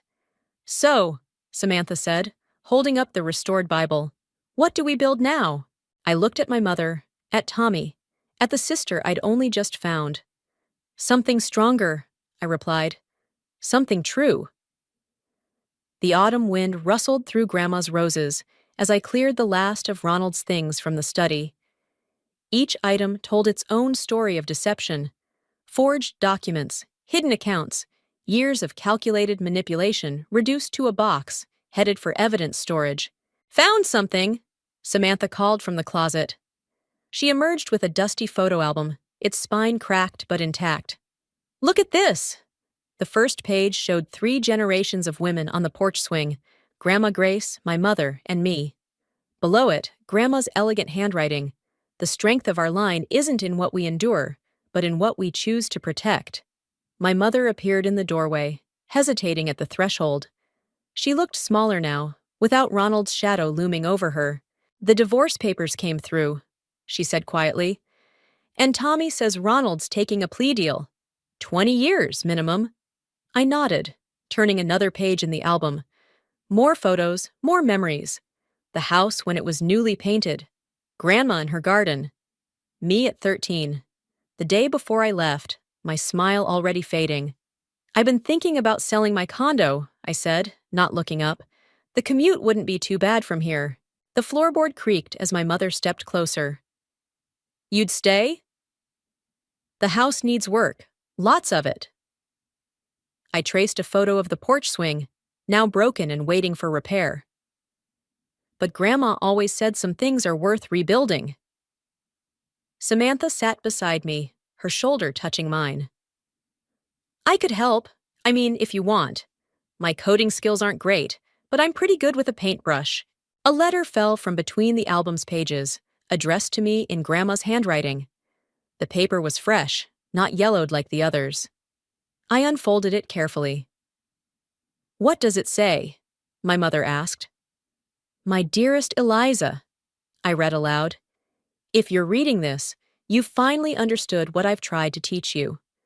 Revenge isn't the opposite of love. It's a twisted form of it. The real challenge isn't in destroying what hurts us, but in building something stronger from the ruins. Samantha leaned closer. There's more on the back. I turned the page. P.S. Check behind the loose brick in the garden wall. Some legacies are meant to grow, not gather dust in bank vaults. The garden wall yielded its secret easily. A small metal box containing seed packets, each labeled in Grandma's hand. Rose varieties I'd never seen, carefully preserved. She was hybridizing them, my mother realized, creating new strains that could survive anything, even winter. I held the seeds, feeling their potential. Like codes waiting to be unlocked, lives waiting to bloom. I never told you, my mother said suddenly. But the day you left, she made me promise something. She said when you were ready, when you'd learned to protect without destroying, I should give you this. She pulled a small key from her pocket, its bronze surface worn smooth with age. To what? The greenhouse. The one she always kept locked. She pressed the key into my palm. She said you'd know when it was time. The greenhouse key felt warm against my skin, like it had been waiting all these years. Through its clouded glass, I could see the shapes of dormant plants, waiting. "You don't have to decide now," Samantha said, "about staying, about any of it." But I already had. Revenge had brought me home. But something else would keep me here. Something Grandma understood all along. "Actually," I said, "I think I'll start with the roses." My mother's hand found mine, tentative but present.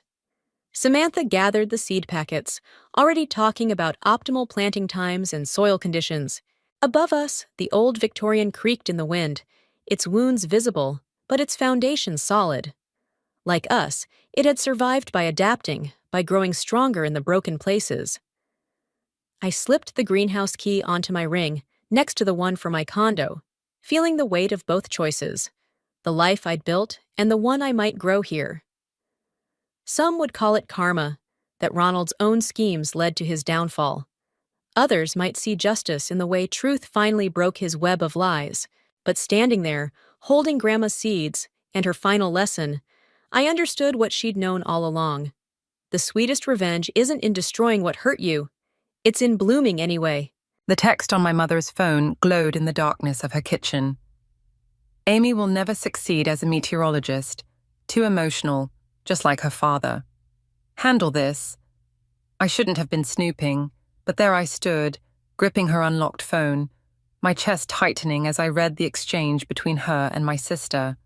The timestamp showed 3:47 p.m., right when I was on air, delivering the severe weather update that had earned me a commendation from the station manager. I'm Amy, and at 37 I thought I'd outgrown the need for my mother's approval.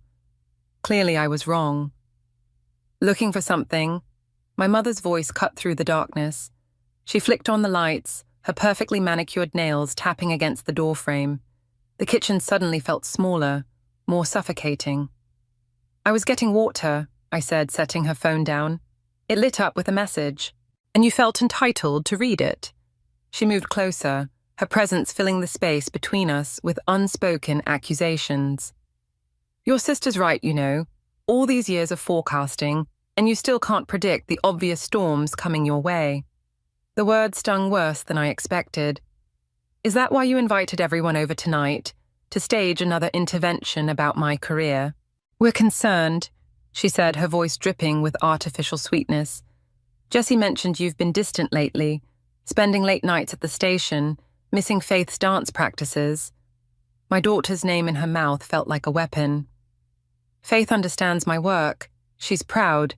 She's lonely," my mother interrupted. "And Jessie's starting to see what we've all known for years. You're not cut out for this life you've chosen." The sound of car doors slamming outside signaled the arrival of my sister and her partner. Perfect timing, as always. Zoe had mastered the art of showing up just when our mother needed backup. "There they are," my mother said, smoothing her silk blouse. "Let's try to keep tonight civil, shall we? For Faith's sake."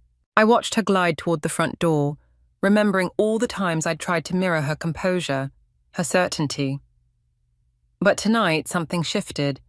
The text messages weren't just opinions.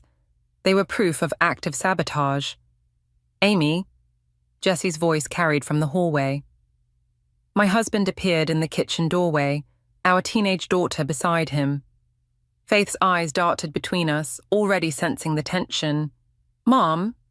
Faith stepped forward. "Are you okay?" Before I could answer, my sister burst in, all designer perfume and practiced charm. "There's my favorite niece." She embraced Faith, shooting me a look that said everything our mother wouldn't say directly. "You don't deserve any of this." "Actually," I said, my voice steadier than I felt, "Faith and I need to head out. There's a developing system I need to track." "On a family dinner night?" Jessie's face hardened. "Your mother spent all day cooking." "Let her go," my mother said, the victory already clear in her tone. "Some people simply aren't equipped for family life. Your father was the same way, always chasing storms instead of staying where he belonged." The mention of my father, who'd died tracking a Category 5 hurricane when I was 12, made something crystallize inside me. I looked at my mother, really looked at her, and saw not the intimidating force of my childhood, but a woman desperate to maintain control. "You're right," I said quietly. "I am like Dad, and that terrifies you, doesn't it?" The room went silent. Faith moved closer to me, her shoulder brushing against mine in quiet solidarity. My sister's smile faltered, and for a moment, I caught a glimpse of uncertainty in her eyes. "Come on, Faith," I said, taking my daughter's hand. "I'll teach you how to read Doppler patterns tonight." As we walked out, leaving behind my mother's protests and Jessie's confused calls, I heard my phone ping. A message from Roger at the station. "Major system developing. Need your eyes on this." Perfect timing. The storm I could handle. The one brewing in my family. That would take more than meteorological expertise to navigate, but for the first time in years, I felt ready for both. The station's break room felt like sanctuary after 3 hours of tracking the developing storm system. I poured coffee into my favorite mug, the one Faith had painted with lightning bolts for Mother's Day, when Rachel appeared in the doorway. "That was quite an exit you made last night," my mentor said, settling into the chair across from me. "Your mother called the station this morning." The coffee scalded my tongue. "What did she want?" "To express her concerns about your emotional stability." Rachel's fingers traced the edge of her own mug. "Funny timing, considering the board just approved your promotion to lead meteorologist." "She knows about the promotion?" "Not yet, but someone's been asking questions around the station. Your sister's partner, Garrett, stopped by yesterday, claiming to be writing a piece on women in meteorology." The pieces clicked into place. My mother's text messages, Garrett's sudden interest in my career, Jessie's distant behavior. It wasn't just criticism anymore. This was orchestrated. "I should have seen this coming," I muttered. "Like you should have seen your own father's death coming." Rachel's voice was gentle but firm. "Amy, I never told you this, but I knew your father. We worked together on his last storm chase. He wasn't reckless or unstable. He was brilliant, just like you." My phone buzzed. A message from Jessie. "Family dinner at your mother's. Non-negotiable. Zoe has news." "I can't do another dinner," I said, but Rachel shook her head. "Go. Show them you're not afraid. But first, you should know something about my own family." 3 hours later, I stood in my mother's dining room, Rachel's story echoing in my mind. Her brother had stolen her research, claimed it as his own, all with their mother's blessing. "Sometimes," Rachel had said, "family betrayal comes wrapped in good intentions." "Amy, darling, you're hovering," my mother called from the head of the table. "Sit down so Zoe can share her wonderful news." My sister beamed while Garrett squeezed her hand. "I've been offered a position as communications director for the National Weather Service." The room spun. That was the position I'd been quietly interviewing for, the one only Rachel knew about. "Isn't it perfect?" my mother gushed. "Zoe's PR background, combined with Garrett's connections. It's like it was meant to be." "Meant to be?" Faith's voice cut through the congratulations. "Mom's been working toward that position for years." "Faith," Jessie warned, but our daughter continued. "No, I heard you all talking last week about how to redirect Mom's career, about making sure she stays local instead of taking national positions. You've been planning this for months." Garrett cleared his throat. "It's not what you think, Faith. We're trying to help Amy maintain work-life balance. Right, Jessie?" My husband wouldn't meet my eyes. The hours would be better locally, more time for family. "More time to be controlled, you mean?" Faith shot back. She turned to my mother. "Grandma, tell them about the letters." "What letters?" I asked, watching colour drain from my mother's face. "The ones from Dad," Faith said. "The ones Grandma kept hidden. He wasn't chasing that hurricane for glory. He was investigating equipment failures. Equipment from a company Grandma's family owned." Silence crashed over the table. Zoe's champagne glass slipped from her hand, shattering against the hardwood floor. "You're confused, dear," my mother said, but her hands trembled. "Those letters were personal, private." "They were evidence," Faith countered. "I found them last week when I was helping you clean the attic. Dad was going to expose the company's negligence. That's why you hate Mom's career so much. It reminds you of what really happened." I stood up slowly, pieces of a decades-old puzzle finally fitting together. "That's why you pushed me toward teaching instead of meteorology." Why you fought every promotion, every advancement. You're not worried about my stability. You're worried I'll find out the truth. Amy, my mother began, but I was already moving toward the door. Faith, let's go, I called. But my daughter was ahead of me, car keys in hand. Amy, please. Jessie reached for my arm. We can talk about this. Yes, I said, we can, but not here, not now. As Faith and I drove away, my phone lit up with a message from Rachel. Board meeting tomorrow. Time to take control of your story. The storm I'd been tracking all day was nothing compared to what was coming. But this time, I had something my father never had, the truth, and I knew exactly how to use it. The board meeting ended with unanimous approval of my promotion, but Roger's expression told me something was wrong before he even opened his mouth. Your mother contacted every board member last night, he said, following me into my office. Tried to convince them you were unstable, like your father. I kept arranging papers on my desk, willing my hands to stay steady. Did she mention the equipment failure investigation? No, but Rachel did. Roger closed the door. Amy, there's more. Jessie came by the station earlier, asking about your work schedule for the past 6 months. The papers slipped from my grasp. He's building a case. For what? Custody. The word tasted bitter. My mother's convincing him I'm too focused on work, just like my father was. That Faith would be better off. A knock interrupted us. Through the glass wall, I saw Jessie standing there holding a manila envelope. I'll give you 2 space, Roger said, but I grabbed his arm. Stay, please.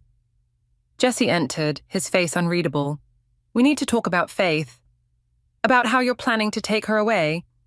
The words came out sharper than intended. About how she's been investigating your father's death behind everyone's backs.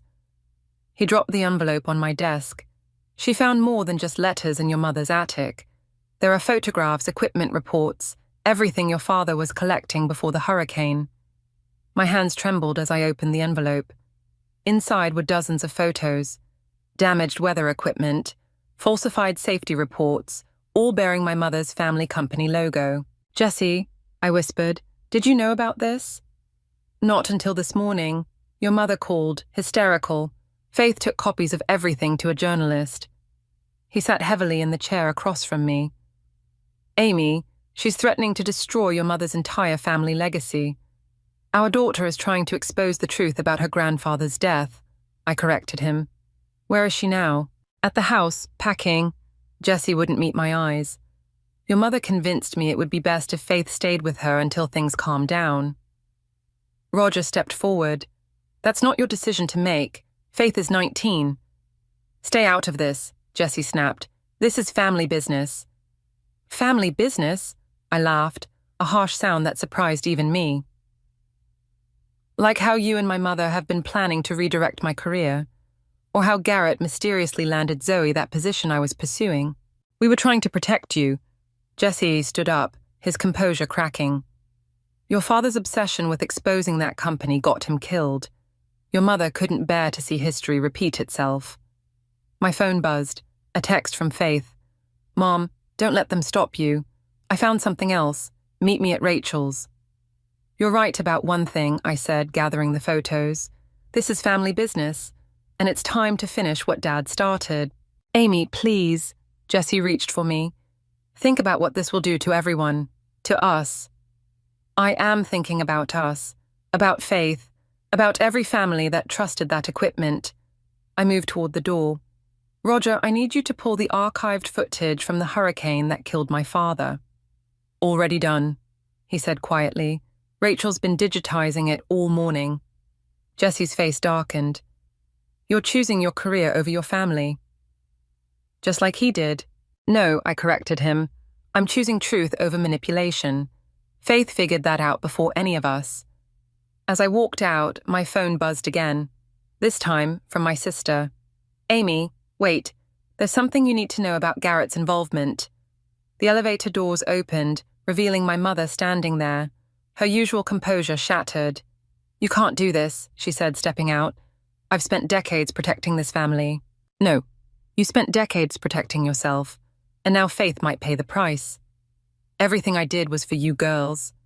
Her voice echoed through the hallway. Was it? I asked quietly. Or was it to hide your own guilt about Dad's death? The silence that followed told me everything I needed to know.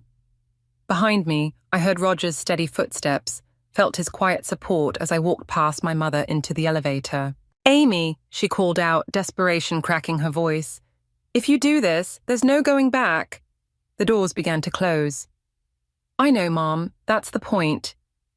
Rachel's house felt like neutral territory as I spread the documents across her dining room table.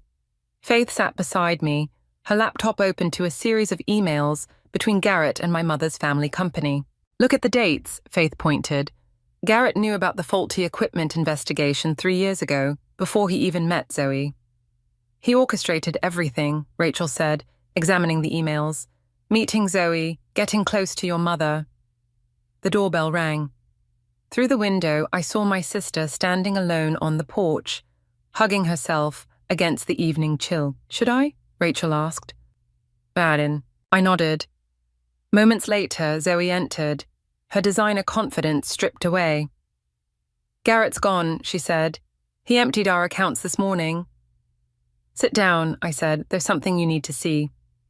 As Zoe read through the evidence, her face crumpled. "He used me to get to Mom's estate, to bury the investigation all over again." "Not just the estate," Faith added quietly. "The company's facing a class action lawsuit. Garrett was supposed to make it go away by discrediting Mom's work and keeping her focused on local forecasting." My phone buzzed, Jessie calling again. I silenced it. "Mom's about to announce my position at the National Weather Service," Zoe said. "It's happening tonight at the Meteorological Society dinner." Rachel straightened. "The dinner where Amy's supposed to receive her leadership award." "Perfect timing," I muttered. "Maximum damage to my credibility." "Unless—" Faith's eyes lit up with a familiar determination, my father's determination. "Unless we use their plan against them." A text from Roger appeared. "Station manager called emergency meeting. Your mother's here with the documentation about your emotional instability, coming to warn you." "They're moving faster than we thought," Rachel said, reading over my shoulder. "Good." I stood up. "Because so are we. Zoe, I need to know, are you with us?" My sister's hands trembled as she held up her phone, showing a video.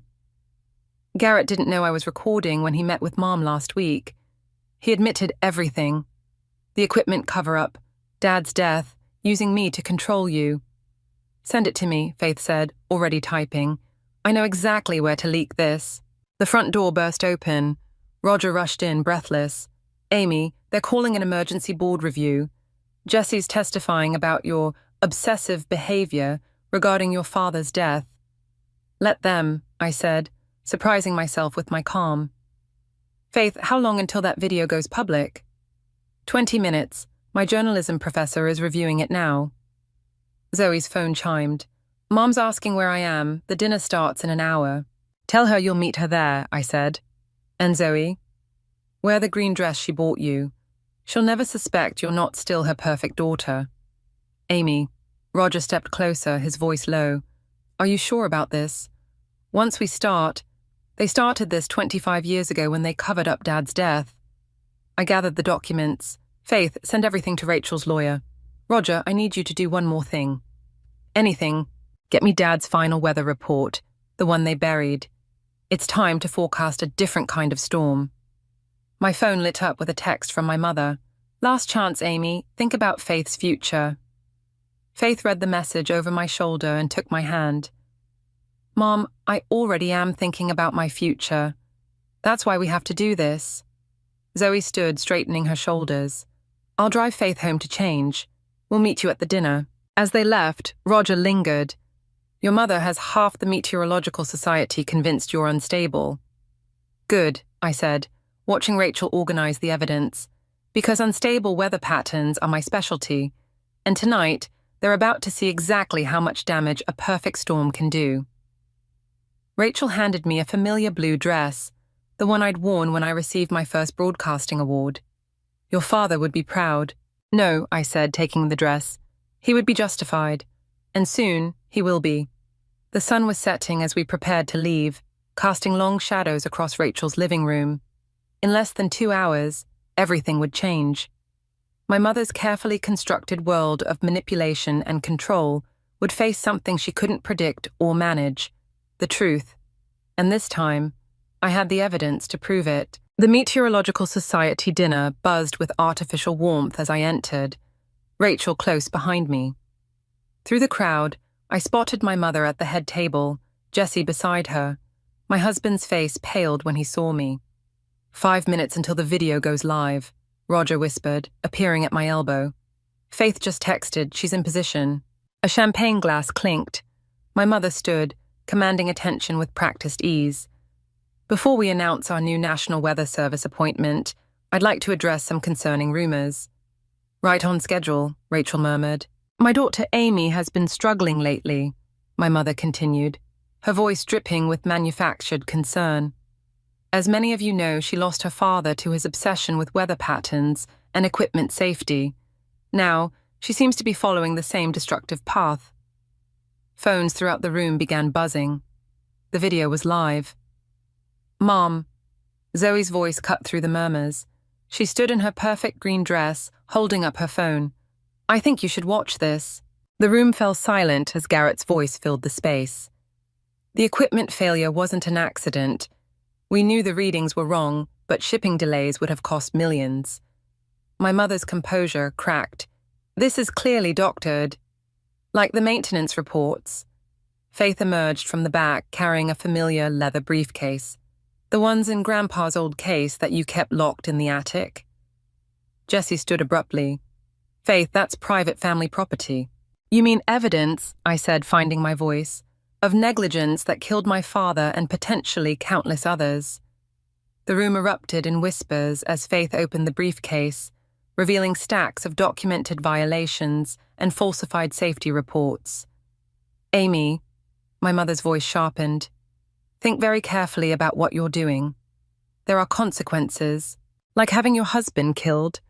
Rachel stepped forward.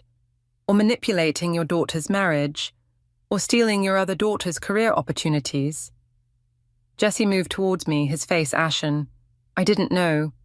About your father, about any of it. Your mother said you were becoming unstable like him.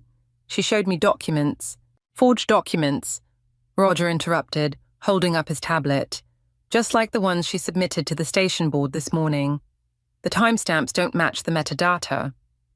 My mother's perfectly manicured nails dug into the tablecloth. Everything I did was to protect this family. To protect you, Amy. Your father's obsession with exposing the company would have destroyed us all. No, Zoe said, moving to stand beside me. You protected yourself, and you used us all to do it. Phones continued buzzing as the story spread. My mother's carefully constructed facade began crumbling in real time. The National Weather Service position, I said quietly. It was never about Zoe's qualifications. You needed someone you could control to bury the ongoing equipment issues. Issues that still exist, Faith added, pulling up current maintenance reports on her laptop. The same patterns Dad found 25 years ago. The room had become uncomfortably quiet. Board members exchanged worried glances. My mother's social circle began edging toward the exits. Amy, Jessie reached for my hand. We can handle this privately. As a family. I stepped back. That's what Mom said when Dad died, when she convinced everyone he was chasing storms instead of exposing corruption, when she used his death to control every aspect of our lives. The company employs hundreds of people, my mother snapped. Would you destroy all those families for revenge? Not revenge, I corrected her. Justice, for Dad, for every meteorologist who relied on faulty equipment, for every forecast that could have saved lives but didn't. Faith moved closer, her father's briefcase still in her hands. The evidence has already been sent to the proper authorities, all of it. My mother's face hardened into something I'd never seen before. Defeat. You've destroyed everything I built. No, Zoe said softly. You did that yourself. With every lie, every manipulation, every time you chose power over family. The room had nearly emptied now, leaving only the core players in this family drama. Jessie stood frozen between his wife and his mother-in-law, the weight of his complicity finally visible on his face. Amy, Roger touched my shoulder. The station wants a statement, and the National Weather Service Board is calling. I looked at my mother, seeing her clearly for the first time. I'll give them one, the full forecast, no matter how severe the storm. The weather conference podium felt like an execution block as I prepared to present my findings. 3 days after the Meteorological Society dinner, my mother's company had launched a full-scale media assault, painting me as an unstable woman obsessed with conspiracy theories about her father's death. 2 minutes, Roger said, adjusting the microphone. The press is here in force. Through the audience, I spotted Jessie sitting beside Faith. My husband hadn't spoken to me since the dinner, but our daughter's unwavering support had kept him from completely disappearing. Amy, Rachel appeared with a tablet. They're running the story now. Your mother's interview is live. On screen, my mother sat perfectly composed in her home office. My daughter's mental health has been a family concern for years. Her father's death traumatized her, creating delusions about equipment failures and corporate cover-ups. She's good, Zoe whispered, appearing beside me. She's making it personal, not professional. Harder to disprove. The conference moderator stepped up. Due to recent controversies, we'll be extending the Q&A portion of Dr. Amy. Actually, my mother's voice cut through the hall as she strode in. I believe I have speaking rights as a major equipment manufacturer's representative. The room erupted in whispers. I gripped the podium harder. Mom, Faith called out. You can't. I can and will, my mother interrupted. As I have documentation proving these equipment failure allegations were investigated and dismissed years ago. She produced a familiar-looking folder, identical to the one in my father's briefcase. Those are forgeries, I said, but my voice shook. Are they? My mother's smile was razor-sharp. Or are these the originals and yours the forgeries? The authorities might be interested in knowing how you acquired your supposed evidence. The whispers grew louder. I saw doubt creeping into faces that had supported me days ago. The metadata, Roger began, but my mother cut him off, can be manipulated, as any technical expert will confirm, just like weather patterns can be misinterpreted by someone desperate to prove their point. Jessie stood up. Amy, maybe we should... Listen to your husband, my mother said, before you destroy what's left of your career, and his. What does that mean? Faith demanded. My mother's smile widened. Your father's law firm represents several major meteorological equipment manufacturers. How long do you think he'll keep his partnership once his wife accuses them of negligent homicide? The room spun slightly. I hadn't known about Jesse's firm's connections. From his face, neither had he.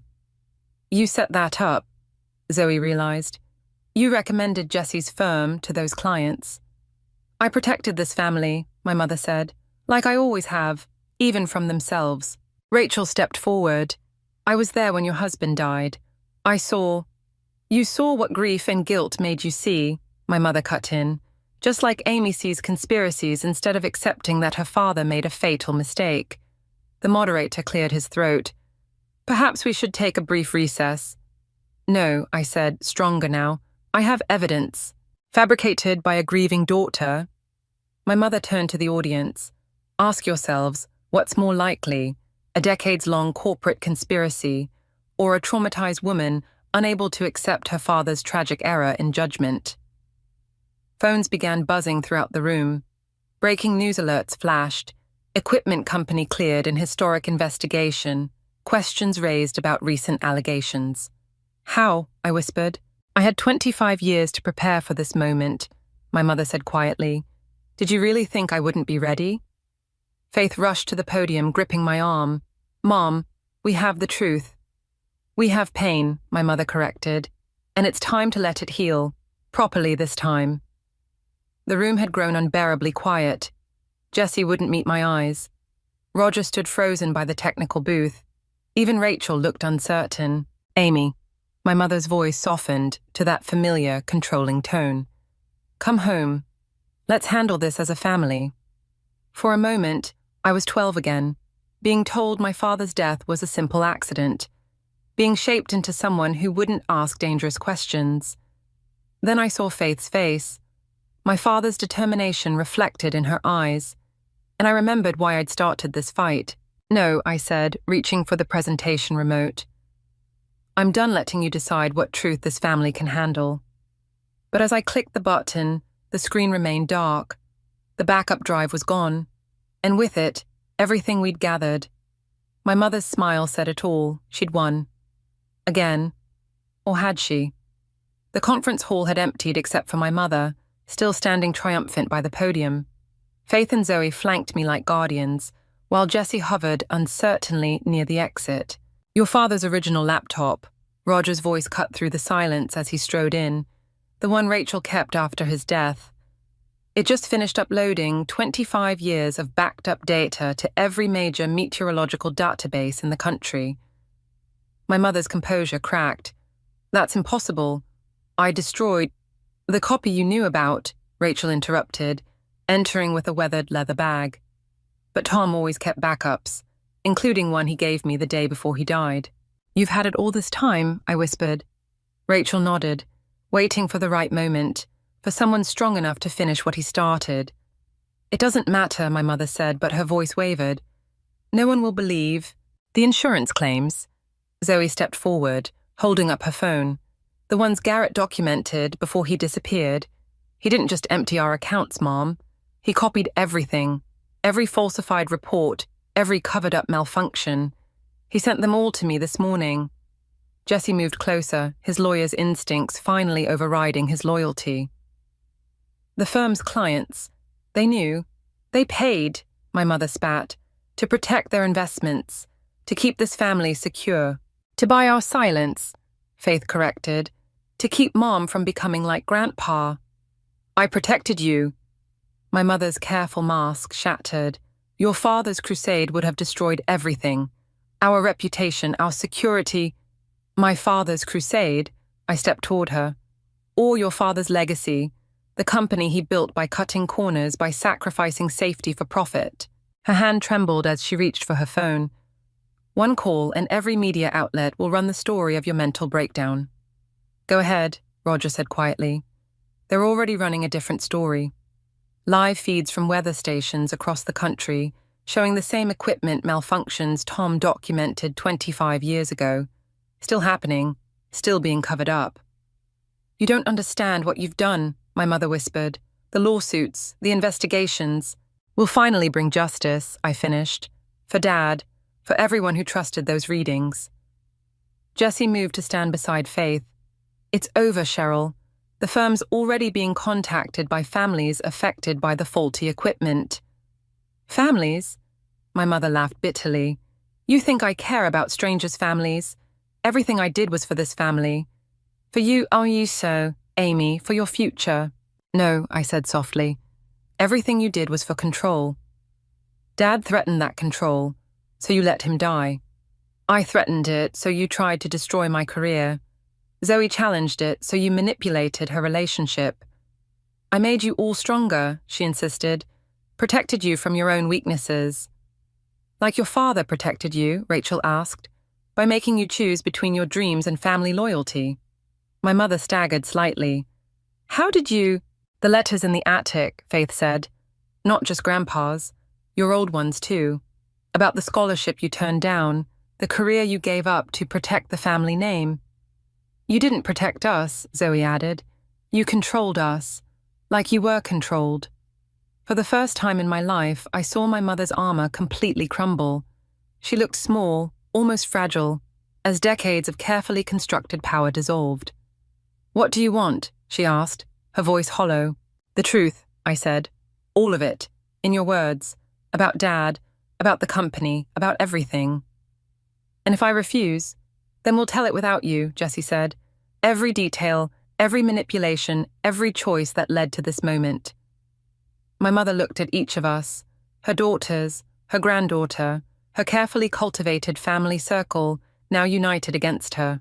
"You'll destroy everything," she whispered. "No," I corrected her. "We'll rebuild everything. Without the lies, without the control, without you if necessary." The choice hung in the air between us, redemption or isolation, truth or pride, family or power. My mother straightened her shoulders, a ghost of her old authority returning. "You're more like him than I ever wanted to admit." "Thank you," I said and meant it. She reached for her phone one last time, but instead of calling her media contacts, she began to type. "For the record," she said quietly, "this is my official statement." The National Weather Service headquarters felt different as I walked through its doors, my father's restored research tucked under my arm. The investigation had exposed decades of negligence, leading to a complete overhaul of meteorological equipment standards.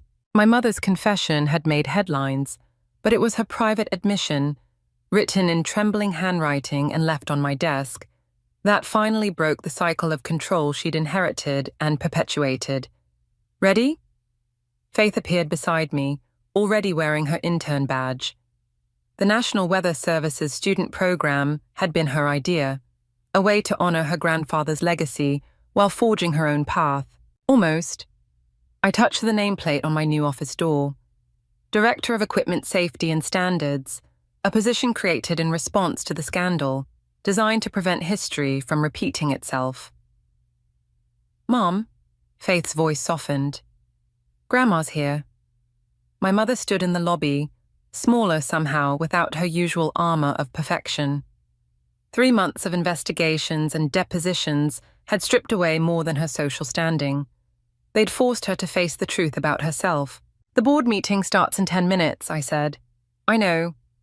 She smoothed her jacket, a nervous gesture I'd never seen before the scandal. "I'm here to submit my testimony about your father's findings, and about my father's decisions." Faith touched her grandmother's arm, a small gesture of grace that still surprised me. "I'll show you to the conference room." As they walked ahead, Jessie emerged from the elevator. We'd been rebuilding slowly, learning to trust again without my mother's influence, shadowing every interaction. "Zoe called," he said. "She's starting therapy, trying to understand her part in everything." "And you?" "Taking it day by day." He handed me a familiar leather bag. "Rachel thought you should have this, your father's original field kit." The weight of it felt right in my hands. "Have you heard from Roger? He accepted that position in Colorado, said something about knowing when to step back gracefully." I nodded, grateful for Roger's quiet understanding of boundaries, both professional and personal. The conference room filled quickly, board members, investigators, and in the back, Rachel, watching with quiet pride as her own journey of justice came full circle through mine. "Before we begin," my mother stood, her voice lacking its old authority, but carrying a new kind of strength. "I want to address the patterns of control and silence that allowed these issues to persist, starting with what I did to my own family." Faith squeezed my hand as my mother began to speak, not just about the equipment failures or the cover-ups, but about the generational trauma of chosen silence, of sacrificed dreams, of control disguised as protection. "We can't change the past," my mother concluded, "but we can break its hold on the future."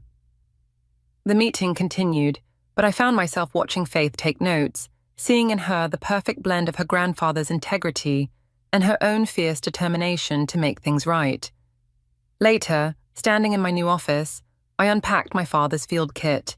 Inside, tucked between pages of weather data, I found a note I'd never seen before, written the day before his final storm chase. "Amy, my dear, sometimes the most accurate forecast isn't about predicting the weather, but about recognizing the patterns that keep us trapped in storms of our own making. Break the pattern. Love, Dad." A knock at my door revealed Zoe, looking uncertain but determined. The therapy session was enlightening. Mom did to us exactly what her father did to her, but we don't have to continue that legacy. "No," I agreed, "we don't." Faith appeared with the day's equipment readings, the first truly accurate data in decades. "Mom, there's a storm system developing. Want to track it together?" I looked at my sister, my daughter, and through the window, my mother sitting alone in the conference room, finally facing the consequences of generational storms. "Yes," I said, opening my father's weather journal. "Let's track it together, the right way this time. Some patterns were meant to be broken. Others, like the way Faith bent over the data with my father's focused expression, were meant to be honored and passed on. The storm was coming, but this time, we'd face it with truth as our shelter. The garage door creaked open to reveal my mother hunched over cardboard boxes, her hands trembling as she wrapped Grandma Rose's antique crystal vase in yesterday's newspaper. 3 more boxes sat sealed beside her, each labeled "for sale" in her rushed handwriting. I'm Harper, and this was the moment I realized my mother had finally lost her mind. "What are you doing?"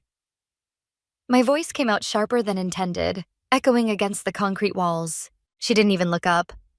"These are just taking up space, honey. Derek says we need to liquidate our non-essential assets." Derek. That name again. Always Derek. Non-essential assets? I stepped closer, catching glimpses of other family treasures through gaps in the newspaper. "That vase is the only thing we have left from Grandma. Sometimes we have to make sacrifices for greater opportunities." She kept rapping, her movements mechanical. Derek showed me the projections. This investment could change everything for us. The familiar rage bubbled up inside me. 3 months ago, my mother had been a normal high school English teacher. Now she spoke in buzzwords and financial jargon, parroting whatever garbage Derek fed her at those self-help seminars. "Where's Dad?" I asked, though I already knew. He'd been spending more time at the garage lately, picking up extra shifts to cover the holes in our bank account. "Working late again," she sighed, finally meeting my eyes. "He doesn't understand vision, Harper. He's too limited in his thinking." I grabbed the vase from her hands. "And you're too unlimited in your spending. How much have you given Derek already?" "Invested," she corrected, reaching for the vase. "We've invested in our future, and it's none of your business." It became my business when Sophie started having panic attacks about money. I clutched the vase tighter. "She overheard you and Dad fighting last night." Something flickered across my mother's face. Guilt, maybe, or fear. But it vanished quickly, replaced by that distant, zealous look I'd grown to hate. "Sophie needs to understand that sometimes things get worse before they get better." She stood, brushing dust from her knees. "Derek says..." "Stop. Just stop." I backed away, still holding the vase. "Derek says, Derek shows, Derek thinks. When did you stop thinking for yourself?" The garage door opened again and Sophie slipped in, her eyes darting between us. At 14, my sister had always been sensitive to tension, and lately she'd developed an uncanny ability to appear whenever things escalated. "Mom?" Sophie's voice was small. "Mrs. Martinez next door asked if you're having a garage sale. She saw your Facebook post about the antiques." Mother brightened. "Yes, tell her to come over. Derek says we should start with our immediate network." "No," I cut her off. "These aren't going anywhere. Dad needs to know about this." She lunged forward suddenly, grabbing my arm. "Your father doesn't need to know anything. This is my decision." "Let go." The words came out in a hiss. Sophie made a small, distressed sound, and Mother released me immediately. We all stood frozen, the weight of what had just happened settling over us like dust. My phone buzzed. A text from Dad. "Coming home early? Everything okay?" I looked at my mother. Really looked at her. The dark circles under her eyes, the slight tremor in her hands, the desperate gleam in her expression. Something was very wrong here, beyond the obvious financial strain. Derek hadn't just gotten into her head. He'd hollowed her out. "I'm taking these boxes inside," I said quietly. "And then we're going to wait for Dad. All of us." "Harper, please." Her voice cracked. "You don't understand what's at stake." "No, Mom." I gathered the unsealed box in my arms, careful with Grandma's vase. "I think I'm starting to understand exactly what's at stake. And I'm not letting you destroy our family for whatever scheme Derek's selling." Sophie helped me with the other boxes while our mother watched, silent tears rolling down her cheeks. As we carried our family's history back into the house, I made a promise to myself. I would find out what Derek had done to my mother, and I would make him pay for it. Some people say revenge is a dish best served cold. But standing in our garage that day, watching my mother crumble under the weight of whatever web Derek had spun around her, I felt nothing but fire. The fluorescent lights of Pete's auto shop buzzed overhead as I watched my father wipe grease from his hands. His shoulders were tight, his movements mechanical. telltale signs that something was eating at him. Your mother emptied the savings account. He didn't look at me as he spoke, focusing instead on arranging his tools with precise, controlled movements. Every penny we had set aside for your college fund. Gone. The wrench in my gut twisted harder. When? Yesterday. He finally turned, and the defeat in his eyes made my chest ache. She said it was a temporary transfer, something about securing positions in Derek's new venture before they filled up. Tina appeared in the doorway of the office, her expression grim. Michael, that investor meeting you asked me to look into? I found something. Dad nodded for her to continue, but she hesitated, glancing at me. It's okay, he said. Harper needs to hear this. Tina pulled out her phone. Derek's last 3 companies went bankrupt within 18 months of launching. Each time, the initial investors lost everything. She paused, scrolling. And get this. He was investigated for fraud in 2019, but the charges were dropped when the key witness suddenly refused to testify. The pieces clicked together in my head. That's why he targets people through those self-help retreats. He's building trust before he asks for money. Your mother won't believe any of this, Dad said, slumping against his workbench. She's convinced he's some kind of financial genius who's been unfairly maligned by small-minded people. The bitterness in his voice was raw. Then we show her proof. I pulled out my phone, but Tina shook her head. It's not that simple. People like Derek, they're master manipulators. They know exactly what to say to make their victims doubt everything except what they want them to believe. A customer's arrival interrupted us. Dad straightened, professional mask sliding into place, but Tina caught my arm as I turned to leave. Harper, be careful. Men like Derek? They notice when people start asking questions. I nodded, but my mind was already racing ahead, forming plans. At home, the tension was thick enough to choke on. Sophie sat at the kitchen table, pushing pasta around her plate while Mom talked rapidly into her phone. Yes, absolutely. No, I understand the urgency, Derek. I can meet you tonight to sign the paperwork. My fork clattered against my plate. Tonight? It's Sophie's art showcase at school. Mom covered the phone. I'll only be gone an hour. Sophie understands, don't you, sweetie? Sophie didn't look up, but I saw her shoulders curl inward, the same way they did whenever Mom chose Derek's urgent meetings over family commitments. Actually, I said, voice steady despite the rage building in my chest, I don't think she does understand. Neither do I. Harper, please. Mom's smile was strained. This is important. More important than your daughter's first gallery showing? The one she's been working toward all semester? Don't be dramatic. Derek says, Sophie suddenly shouted, making us both jump. I hate Derek. I hate what he's done to you. She shoved away from the table and ran upstairs, her door slamming moments later. Mom stared after her, phone forgotten in her hand. For a moment, I caught a glimpse of my old mother, the one who would have already been running up those stairs to comfort her daughter. But then Derek's tinny voice came through the phone and her eyes glazed over. I'll be there in 20 minutes, she said into the receiver, gathering her keys. As she rushed past me, I grabbed her wrist. Mom, wait. Just look at what this is doing to us. She hesitated, and for one heartbeat, I thought I'd reached her. Then she pulled away. You'll understand someday, Harper, when you see the bigger picture. The door closed behind her, and I stood alone in our kitchen, surrounded by the wreckage of what used to be our family dinner. My phone buzzed, a text from Dad. How bad? I typed back. Worse. She's meeting Derek tonight. Sophie's devastated. His response came quickly. Stay with your sister. I'm calling Tina. Looking at the abandoned pasta, Sophie's muffled sobs from upstairs, and Mom's empty chair, I made a decision. Derek hadn't just stolen our money. He'd stolen our mother. And I was done watching it happen. Time to fight fire with fire. Mom's laptop screen glowed in the dark kitchen as I scrolled through her email. 3 a.m., and my hands wouldn't stop shaking.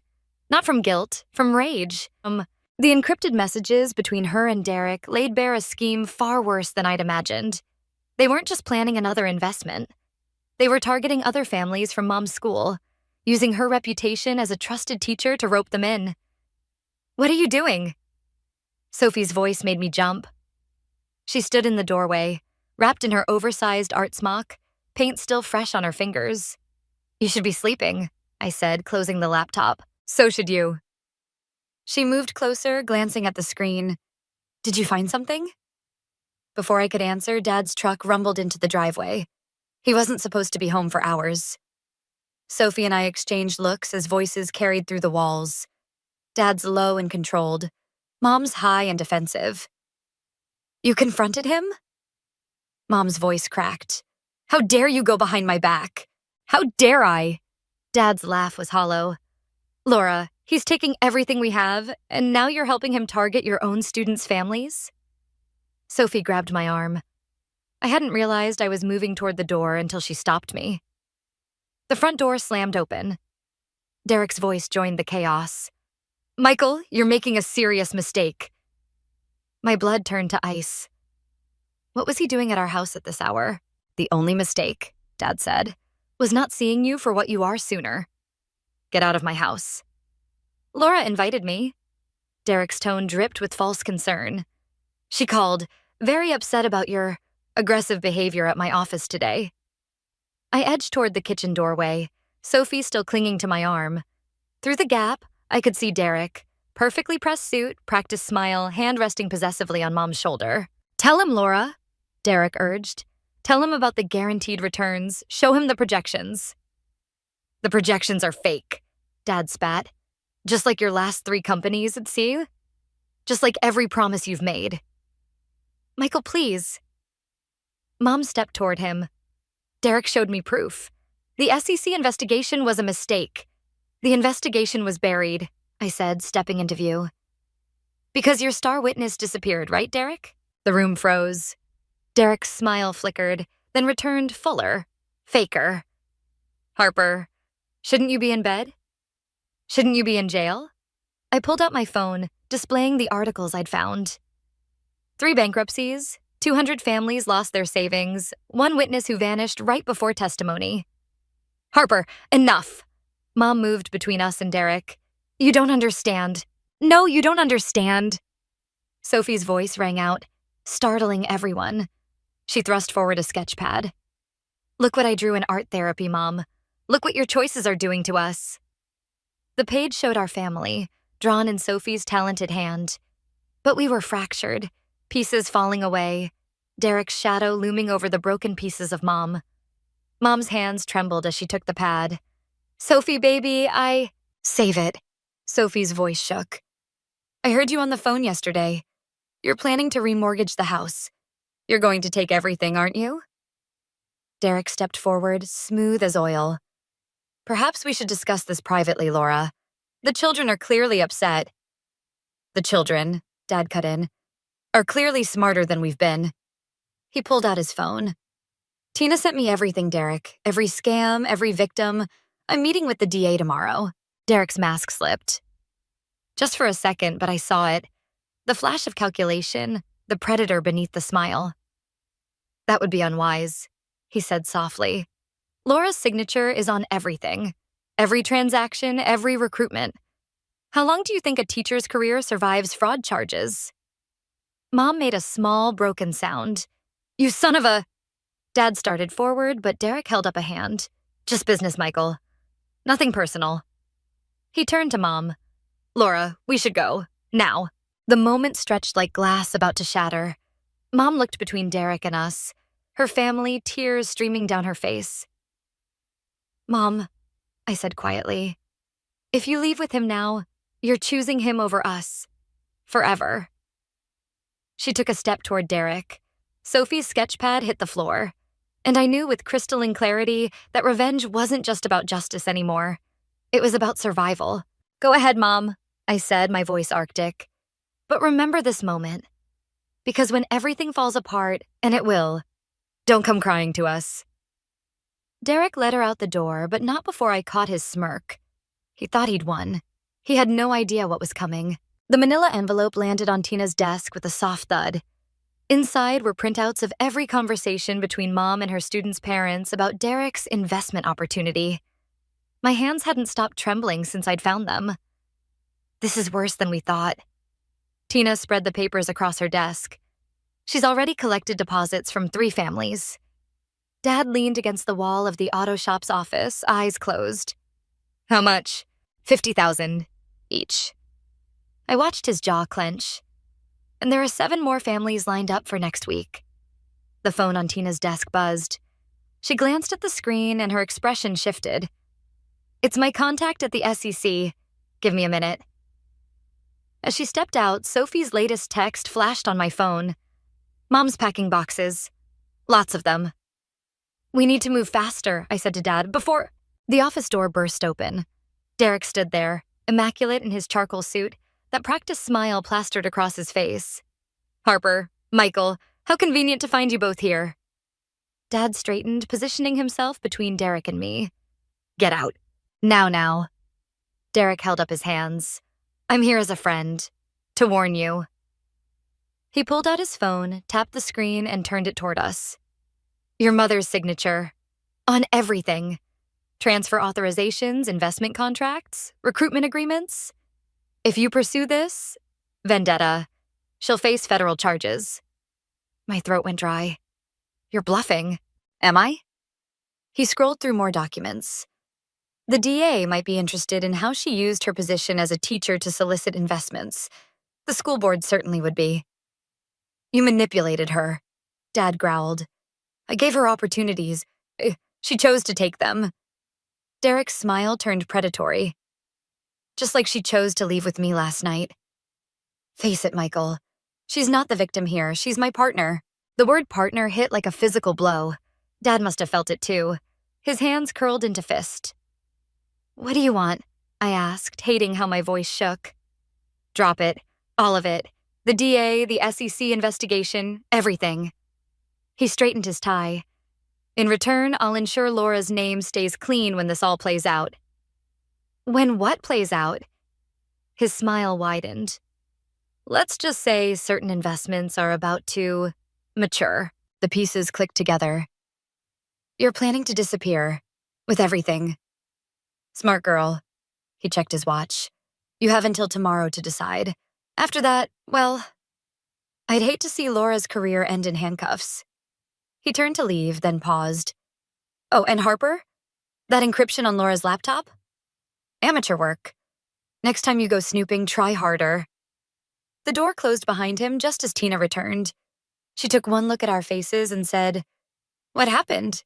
Before we could answer, my phone buzzed again. Sophie. Mom's gone. All her clothes, too. There's a note. The floor seemed to tilt beneath my feet. Dad caught my arm as I swayed. He knew, I whispered. He knew we were gathering evidence. This whole time he was 10 steps ahead. Not quite. Tina's voice had an edge I'd never heard before. She held up her phone. My SEC contact? She found the witness from Derek's last case. The one who disappeared? She paused, letting it sink in. It was Laura. She was the witness. The revelation hit like a thunderbolt. Mom knew? She knew what he was, and still... There's more, Tina continued. The witness didn't just disappear, she was bought off, with a promise of partnership in Derek's next venture. Dad's grip on my arm tightened. She's not just his victim. She's been working with him from the start. The truth settled over us like ash. Mom wasn't being manipulated. She was a willing participant. Every tear, every plea for understanding, every promise that she was doing this for our future, all lies. My phone buzzed one final time. Sophie again. The note says she's sorry, that she'll make it up to us when she's rich, that she loves us. I deleted the message without responding. The time for family loyalty was over. Mom had made her choice. Now I would make mine. Tina, I said, my voice steady for the first time all day. Call your SEC contact back. I know how we can trap them both. The burner phone buzzed in my pocket, our agreed signal. Across the crowded coffee shop, Tina nodded almost imperceptibly. Derek had taken the bait. Your mother's hosting an investment seminar next week, she murmured as she passed my table, pretending to bust dishes. At the Riverside Hotel. They're expecting at least 30 potential investors. My coffee turned bitter in my mouth. 30 more families they could destroy.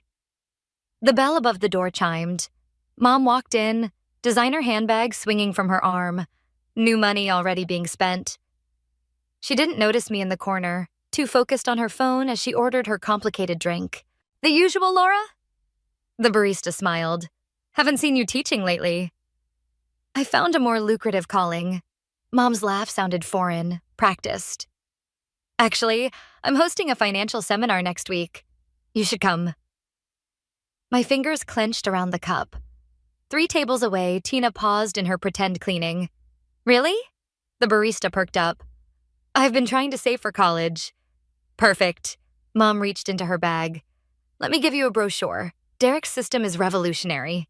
Mom. She froze at my voice, turning slowly. Harper, what are you... recruiting the morning shift now? I stood, forcing steadiness into my legs. Guess teachers and parents weren't enough? The barista glanced between us, confused. Mom's smile tightened. Sweetie, you don't understand the opportunity. Save it. I pulled out my phone, showing her the screen. Remember Mrs. Rodriguez, Sophie's art teacher? The single mom you convinced to invest her dead husband's life insurance? Color drained from her face. She's being evicted next week, I continued. Her daughter's dropping out of college to work full-time. Still feel revolutionary? That's temporary, Mom's voice wavered. Once the returns come in, there are no returns. The words exploded out of me, making nearby customers jump. It's all fake. You're destroying people's lives, and for what? So you can carry designer bags and play business mogul with Derek? You don't know anything about business. Her tone turned cold, dismissive, Derek's influence showing through. If people make poor financial choices... Poor choices? I laughed, harsh and hollow. Like being the star witness in Derek's fraud case? Like taking his hush money to switch sides? The coffee cup slipped from her hands, splattering across the floor. Tina stopped pretending to clean, watching intently. How did you... Mom's whisper trailed off. Does Derek know? I pressed harder, feeling the trap closing. That you kept copies of everything from his last scam? That they're hidden in a safety deposit box under Grandma Rose's name? Her eyes widened. Confirmation enough. Harper. Her voice dropped, urgent now. You need to stop this. You don't know what Derek is capable of. No, Mom, you need to stop this. I stood straighter, channeling every ounce of strength I had left. Because if you go through with next week's seminar, if you take $1 more from innocent people, I'm sending everything to the FBI. Your choice. She stepped closer, desperation crackling off her like static. He'll hurt us, all of us. Please, just let me handle this. Like you handled Mrs. Rodriguez's life savings? Something ugly flashed across her face. I'm still your mother. No. The word came out soft. Final. My mother died the day she chose Derek over her family. I turned to leave, but her hand caught my arm. Wait. Everything okay here? Tina appeared beside us, her presence steady and sure. Mom's grip tightened. This is family business. Funny. I pulled free. That's exactly what Derek said about the fraud charges. The bell chimed again. Derek himself stood in the doorway, his expression thunderous. Mom's face went ashen. Laura, he called, voice carrying across the shop. A word? She moved toward him like a puppet on strings, but not before whispering, Whatever you're planning, stop. Now, or I won't be able to protect you. I watched them leave, my heart hammering against my ribs. Tina touched my shoulder gently. You okay? I nodded, pulling out the burner phone. The recording was perfect, every word captured clearly. One more piece of evidence for the FBI. Did you see his face? I asked, when she mentioned the safety deposit box. He looked scared, Tina confirmed. For the first time ever. Good. He should be scared. Because Mom was right about one thing. She couldn't protect me anymore. But I could destroy them both. The Riverside Hotel's ballroom glittered with false promises. Prospective investors mingled, clutching champagne flutes and glossy brochures, while Derek worked the room like a shark sensing blood. Mom stood at his side, all perfect makeup and practiced smile, as if she hadn't destroyed our family just weeks ago. I adjusted the hidden microphone under my blazer. The FBI agent's words echoed in my head. Get them talking about the previous scam. That's all we need. Sophie appeared beside me, her artist's portfolio clutched to her chest like armor. They're watching us. She was right. Derek's security team, 3 men in ill-fitting suits, had been tracking our movements since we arrived. Dad and Tina were somewhere in the crowd, waiting for my signal. Ladies and gentlemen, Derek's voice boomed through the speakers. Welcome to the future of financial freedom. The crowd pressed forward eagerly. I caught Mrs. Rodriguez's eye across the room. She'd come despite everything, desperate to recover her losses. My stomach churned. My partner, Laura, will share her own journey to financial independence. Mom stepped up to the microphone, radiant in her designer dress. A month ago, I was just a teacher, living paycheck to paycheck. Now you're a fraud. The words left my mouth before I could stop them, loud enough to carry. The room went silent. Mom's smile froze. Harper! Derek's voice carried a warning. Security, please escort. No. I moved forward, pulling out my phone. Let's talk about your last investment scheme, the one where Mom was supposed to testify against you. Murmurs rippled through the crowd. Derek's security team started moving, but Dad stepped into their path. Or better yet, I continued, let's discuss the safety deposit box, the one with all the evidence Mom kept as insurance. Derek's composure cracked. Laura, handle this. Harper, please. Mom's voice shook. You don't understand what you're doing. I understand perfectly. I played the coffee shop recording, her voice filling the ballroom. He'll hurt us. All of us. The crowd's murmurs grew louder. Derek's face darkened. Everyone out, he commanded. The presentation is postponed. But nobody moved. Mrs. Rodriguez stepped forward. Is it true? Was this all a scam? Of course not, Mom insisted. But her voice wavered. Harper is just confused. Show them, Sophie suddenly called out, opening her portfolio. Show them what you made me keep secret. She pulled out sketches, dozens of them.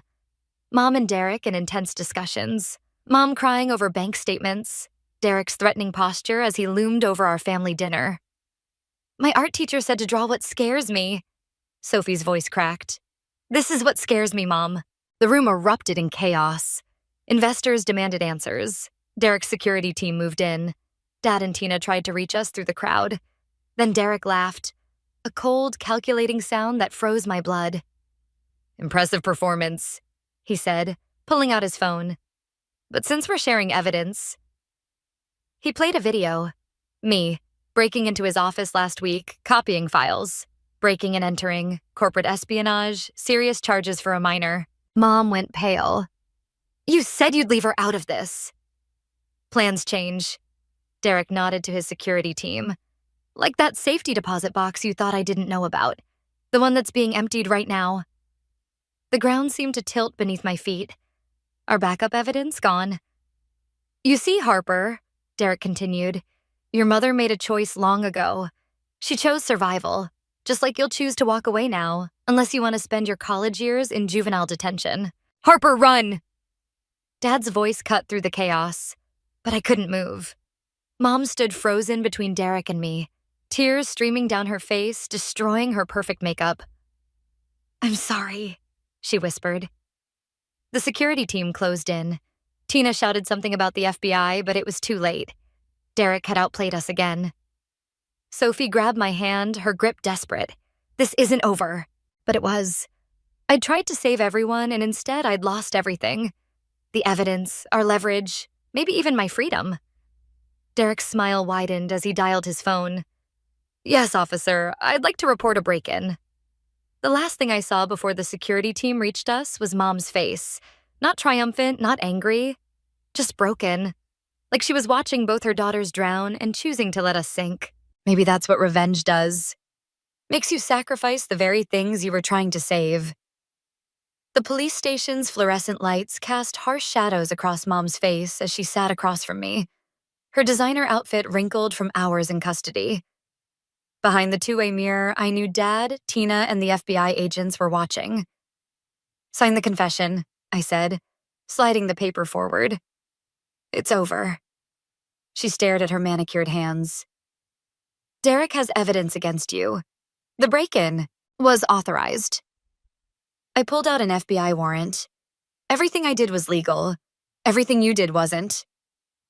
Her eyes darted to the door like she still expected Derek to sweep in and save her. But he couldn't.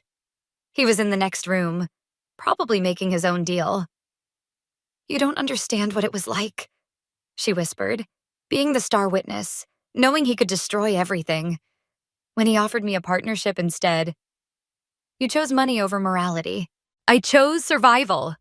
The words exploded from her. Do you know what happens to whistleblowers? They lose everything, their careers, their families, their futures. Like Mrs. Rodriguez lost everything? She flinched. That was different. She knew the risks. Did Sophie know the risks? I pulled out my sister's sketches. When you made her keep your secrets? When she had panic attacks watching you destroy our family? I was protecting you. By teaching her that loyalty means helping people commit crimes? My voice cracked. By showing her that money matters more than morality? The door opened. An FBI agent entered with a tablet. Mrs. Harrison, you should see this. The video played. Derek in the next room, throwing her under the bus. Laura orchestrated everything. The teacher angle was her idea. She knew exactly how to manipulate her colleagues' trust. Mom's face crumpled. He promised. He's a liar, I said softly. Just like you became. She reached for the confession with trembling hands, then stopped. What happens to Sophie? Dad has custody. She's safe. And you? I'm testifying against both of you. Her pen hovered over the paper. I never meant for any of this to happen. When Derek showed up at that self-help retreat talking about financial freedom, it felt like a way out. A chance to be more than just a teacher living paycheck to paycheck. You were more. You were our mother. The pen scratched across paper. In the silence that followed, I could hear muffled sobs from the next room, Derek's facade finally cracking. Harper, Mom's voice was small. That safety deposit box. How did you know? I didn't. The truth slipped out. But I knew you. The real you, the teacher who always made copies of important documents, who taught me to keep evidence of everything. She looked up sharply. There was no box? There was, just not where Derek looked. I stood. The FBI found it this morning, at Grandpa's old bank. Not Grandma's. A choked laugh escaped her. You played us both. I learned from the best. The words tasted bitter. You taught me everything I needed to know about manipulation and betrayal. The FBI agent returned. It's time. Mom stood, handcuffs jingling. Will you visit? No. The answer came easily now. Some things can't be fixed with false promises anymore. As they let her out, she turned back one last time. I do love you.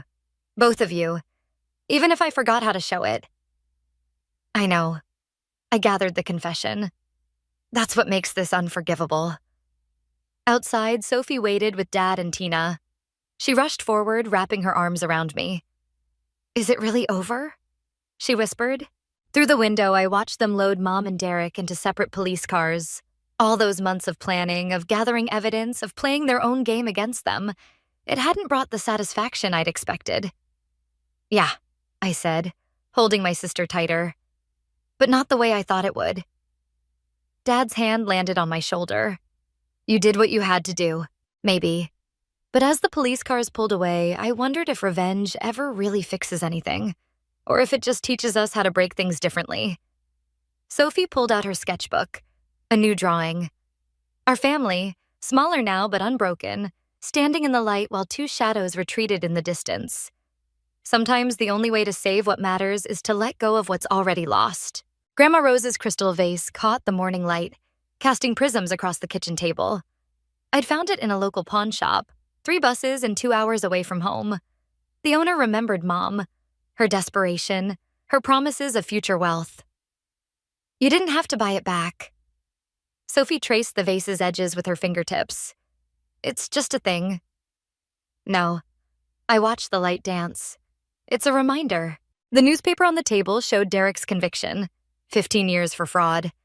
Mom got 5, with a chance of early release. The article mentioned restitution payments to the victims, but some things couldn't be repaid. Dad entered, still in his work clothes, grease staining his hands. Mrs. Rodriguez called. The settlement money helped her daughter re-enroll in college. Good. The word felt hollow. Justice had been served, but the victory tasted different than I'd imagined. Sophie pulled out her sketchbook, the one she'd kept hidden during Mom's descent into madness. I need to show you something. The pages revealed a secret history. Mom crying in her car after those first meetings with Derek. Her hands shaking as she signed documents. The moment she realized she was trapped, depicted in harsh, desperate strokes. I drew these to understand, Sophie said quietly, but I think I was really drawing them for you. Why? Because you needed to see Mom as human, not just a villain or a victim. She turned another page, a sketch of me, features twisted with rage as I planned my revenge. Just like I needed to see you as my sister, not just an avenging angel. The doorbell rang. Through the window, I saw Tina's car in the driveway. She'd been helping Dad navigate the legal aftermath, their relationship evolving into something neither of them had expected. Harper. Sophie grabbed my wrist. There's one more thing. She pulled out a letter, the prison address stark in the corner. Mom's handwriting. She writes every week, Sophie admitted. I've been keeping them for when you're ready. My hands trembled. Have you read them? Some. She's different now. Less desperate. More like before. Before doesn't matter, doesn't it? She pushed the stack toward me. You won because you understood her better than Derek did. Maybe it's time to understand why. The doorbell rang again. Dad answered, his low murmur mixing with Tina's voice. Life moving forward, changing shape. I picked up the letters, feeling their weight. Reading these won't fix anything. No. Sophie opened her sketchbook to a new page, blank, waiting. But maybe that's not the point anymore. See, she was right. Revenge had been about breaking things. Relationships, trust, the false reality Mom and Derek had built. But now, in the quiet aftermath, maybe understanding mattered more than victory. I tucked the letters into my jacket. Not today, but soon. The vase, Sophie said suddenly. Why did you really buy it back? Through the crystal, the morning light fractured into countless pieces, each one telling a different story, like Mom's letters, like Sophie's sketches, like the broken pieces of our family, catching light in unexpected ways. Because some things are worth saving, I said finally, even if they'll never be the same. Sophie nodded, picking up her pencil. On the blank page, she began to sketch. Not the past, not the pain, but something new. Our smaller family around the kitchen table, the vase between us, broken light making everything gleam. Dad and Tina's laughter drifted in from the living room. Outside, Mrs. Rodriguez's daughter drove past, heading to her first day back at college. And somewhere, in a cell, Mom might be writing another letter, trying to explain what the rest of us were still learning. That revenge might break the thing that hurts you, but understanding might help you build something new from the pieces. I opened the first letter, Sophie's pencil scratching quietly beside me, the vase casting its fractured light across us both.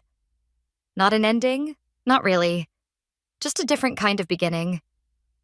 One where justice and healing could exist in the same broken light. The message glowed on my phone screen, stark and accusatory. Your mother has been stealing from Thompson & Co. for years. Check the offshore accounts. My name is Mary, and until 10 minutes ago, I was having a perfectly normal Tuesday at the office. Now my hands wouldn't stop shaking as I read the text for the 20th time. The number was blocked, the words were simple, but they threatened to unravel my entire world. I called my father immediately. Dad, we need to talk. Now. Mary, what's wrong? You sound... Your office. Please, it's important. The walk to his corner office felt like crossing a minefield. Every step brought another memory. Mom's designer clothes, the vacation home in Aspen, James's private school tuition. The math wasn't adding up anymore. Dad looked up from his desk when I entered, his reading glasses perched on his nose, surrounded by stacks of quarterly reports. The same office where he'd taught me to count change when I was 6, where he'd given me my first job filing papers at 14. Someone sent me this. I thrust my phone at him. His face changed as he read. Not surprise, I realized with a punch to the gut. Recognition. Sit down, sweetheart. You knew? The words came out like broken glass. He removed his glasses, rubbing the bridge of his nose. It's complicated. Complicated? She's stealing from you, from us. Your mother, she has expensive tastes, always has. He sighed, suddenly looking every day of his 52 years. When we separated, there were arrangements made. Arrangements? Dad, that's not an arrangement, that's theft. Mary? Does Robert know? Does her precious new husband have any idea she's still bleeding you dry? Dad's silence was answer enough. I paced the office, past the family photos he still kept on the walls.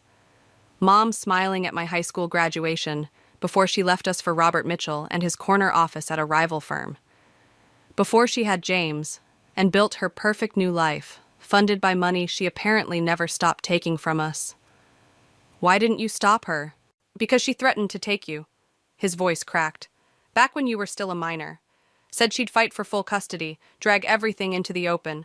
The company couldn't have survived the scandal. You wouldn't have survived the custody battle. I stopped pacing.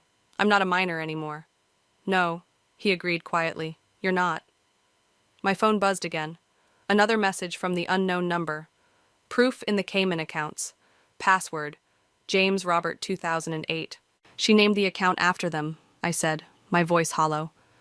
Her new family. Dad reached for the phone, but I pulled it back. Don't. I'm handling this. Mary, please, let it go. We've managed... Managed what? To let her win? To watch her parade around town with her perfect new life while she bleeds you dry? I could feel years of buried resentment bubbling to the surface. She left us, Dad. Left you to raise me alone while she played happy families with Robert and James, and now I find out she's been stealing from us the whole time? It's worth everything. I straightened my spine, feeling steel replace the shock in my system. I'm not that scared little girl anymore, and you're not her victim. This ends now. What are you going to do? I looked at the family photos one last time, at my mother's perfect smile and manicured hands. I'm going to make her pay, not just the money, everything. Dad slumped in his chair. She's still your mother. No, I said, turning toward the door. She's my first target. The Cayman account's password worked like a key clicking into place. Each transaction record felt like another betrayal, neat rows of numbers that told an ugly story. I'd been up all night, tracking the money trail, watching it flow from Thompson & Co. into my mother's hidden accounts. My office door creaked open. I brought coffee, Dad said, setting a steaming cup on my desk. His eyes flickered to my computer screen. Found anything? Everything.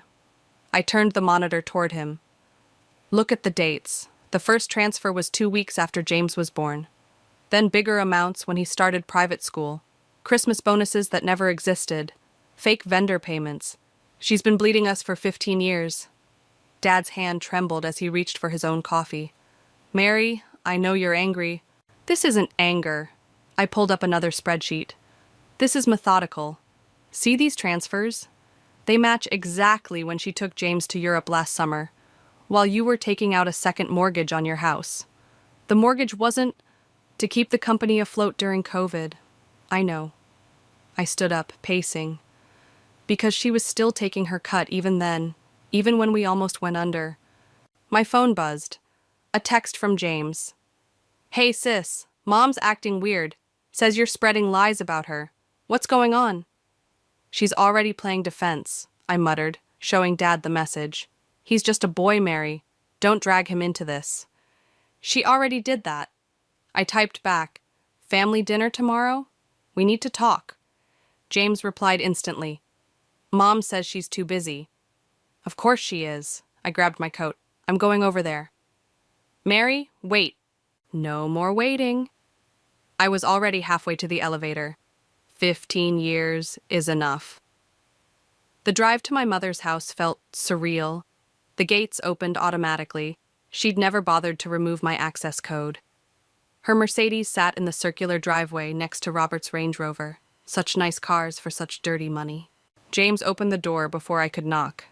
At 15, he was already taller than me, gangly and uncertain in that teenage way. "Mom's in her office," he said, then lower. "She's been making calls all morning." "Damage control," I said, squeezing his shoulder as I passed. "Stay close, okay?" Mom's office door was closed. I could hear her voice, that fake sweet tone she used when she was cornering someone. "Robert, darling, Mary's just confused. You know how emotional she gets." I pushed the door open. She sat at her white desk, perfectly coiffed as always, phone to her ear. Her eyes widened when she saw me. "I'll call you back," she said quickly, hanging up. "Mary, what a surprise. I was just calling Robert to poison him against me?" I dropped a stack of printouts on her desk. "Before he sees these?" She didn't touch the papers. "Whatever you think you've found." "I found everything." I leaned forward, planting my hands on her desk. "Every transfer, every fake invoice, every dollar you stole from Dad while playing happy families with your new husband and son." "Careful, Mary." Her voice went cold. "You're making accusations you can't take back." "Can I? The password to your Cayman account is James Robert 2008. Want to explain that to Dad's lawyers?" Something flickered in her eyes. Fear, maybe. Good. "You wouldn't dare! It would destroy the company, your father's legacy." "Don't!" My voice shook. "Don't pretend you care about his legacy. You've been destroying it for 15 years. "Mom?" James stood in the doorway, face pale. "What's she talking about?" "Nothing, sweetheart." Her mask slipped back on. "Adult problems. Why don't you—" "Show him," I said. "Show him the papers. Show him where his private school tuition really came from. Show him how you funded his perfect life." "Get out." She stood up, hands trembling. "Get out of my house." "Your house?" I laughed. "The one Dad's company paid for? That house?" "Mom?"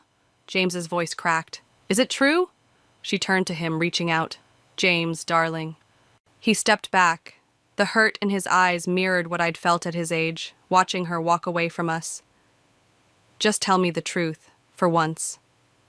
Her silence was answer enough. I gathered the papers, leaving one sheet behind, a summary of all her transfers. "Family dinner tomorrow," I said. "Everyone. Or these go to the police." I walked out, hearing James's footsteps follow me. Behind us, for the first time in my life, my mother had nothing to say. The family dinner table stretched before me like a battlefield. Robert sat at one end, his usual cheerful demeanor replaced by a granite-faced silence. Dad occupied the other end, hands clasped tightly around his water glass. James slumped in his chair, picking at his untouched pasta. And Mother, she perched in her usual spot, perfectly composed except for the slight tremor in her hand as she lifted her wine glass. "The money needs to be returned," I said, breaking the suffocating silence. "All of it." "Mary," Robert's voice cracked slightly. "There must be some mistake. Susan would never—" "Show him," I told her. "Show your husband the accounts you've been hiding." Mother set down her glass with precise control. "Robert, darling, I can explain everything." "Can you explain the private school tuition?" I pushed. "The summer homes, the trips to Europe, all paid for with money stolen from Dad's company while he was taking out loans to keep it afloat?" "That's enough." Mother's voice turned sharp. "You have no idea what sacrifices I've made." "Sacrifices?" The word tasted bitter. "Like abandoning your first family to build a shinier version with Robert?" "I never abandoned you." Her mask slipped just slightly. "I gave you everything. You gave me designer clothes and premium credit cards, blood money from Dad's company." I pulled out my phone, scrolling through the evidence. "Want to see the transfers that coincide with every Christmas gift you ever gave me? Each one stolen from Dad's future, from his retirement?" Robert reached for the phone with trembling fingers. "Susan, please tell me this isn't true." "It's complicated," she whispered. James made a choked sound. Mom, how could you? To give you a better life. She turned to him, desperate now. Everything I did was for you, for us. Stop lying. My voice cut through her excuses. It was for you. Always for you. The status, the lifestyle, the perfect family image. James and I were just props in your performance. That's not true. But her eyes darted to Robert, calculating her next move. Then explain the account password. I watched her face pale. James Robert 2008. The year you left us for your new family. The year you started stealing more aggressively to maintain your facade. Robert stood abruptly, his chair scraping against the floor. I need some air. Robert, wait. Mother reached for him, but he jerked away. Don't. He looked at her like he'd never seen her before. Just don't. The front door slammed behind him. James pushed back from the table, tears streaming down his face. I hate you, he whispered, then fled upstairs. Look what you've done, Mother hissed at me. Are you happy now, destroying everyone's lives? You destroyed them, Dad spoke for the first time, his quiet voice carrying more weight than our shouting. The moment you chose greed over family. Tom, her voice softened, trying a different approach. We can work this out. For Mary's sake, for James. Don't you dare use us as shields anymore. I stood up, planting both hands on the table. You have 24 hours to confess everything to Robert and arrange repayment, or I'm going to the police. You wouldn't. But fear flickered in her eyes. It would ruin the company's reputation, your father's legacy. Better ruined by truth than sustained by theft. I turned to Dad. I'm sorry, but I won't let her keep hurting us. He nodded slowly. I know, sweetheart. I know. Mother's composure cracked completely. You can't do this to me. I'm your mother. No. I headed for the door, pausing to look back at her. A mother protects her children. She doesn't use them as cover for her crimes. 24 hours, I repeated. Tick-tock. As I walked out, I heard something shatter. Probably her wine glass against the wall. But for the first time in my life, her rage didn't frighten me. I pulled out my phone and dialed. Everything okay? James answered immediately. Pack a bag, I told him. You're staying with me tonight. What about Mom? She has choices to make. I started my car. And so do we. Behind me, the perfect house with its perfect facade stood silent, hiding its rot beneath gleaming windows and manicured lawns, just like its owner. But not for much longer. Evelyn's garden always smelled of roses and earth, unchanged since I was a child hiding from Mother's tempers. Today, watching my grandmother's oldest friend tend her prized blooms, I felt that same desperate need for sanctuary. She's threatening to sell her company shares, I said, accepting the tea Evelyn pressed into my hands. To our biggest competitor.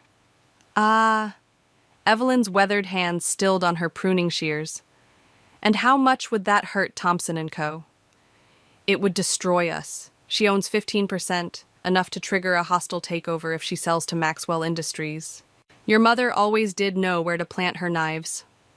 Evelyn set down her tools, studying me over her reading glasses.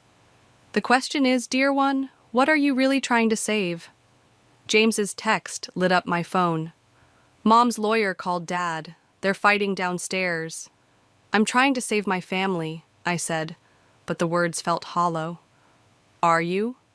Evelyn's voice carried the weight of decades watching our family drama unfold. Or are you trying to punish Susan? Can it be both? Oh, Mary. She touched my cheek, her fingers cool against my skin. Revenge is like drinking poison and waiting for the other person to die. Your grandmother used to say that. My phone buzzed again. Robert this time. We need to talk. Alone.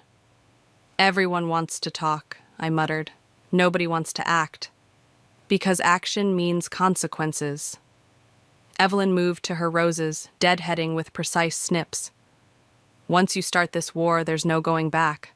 Are you ready for what that means? She started it 15 years ago. Did she?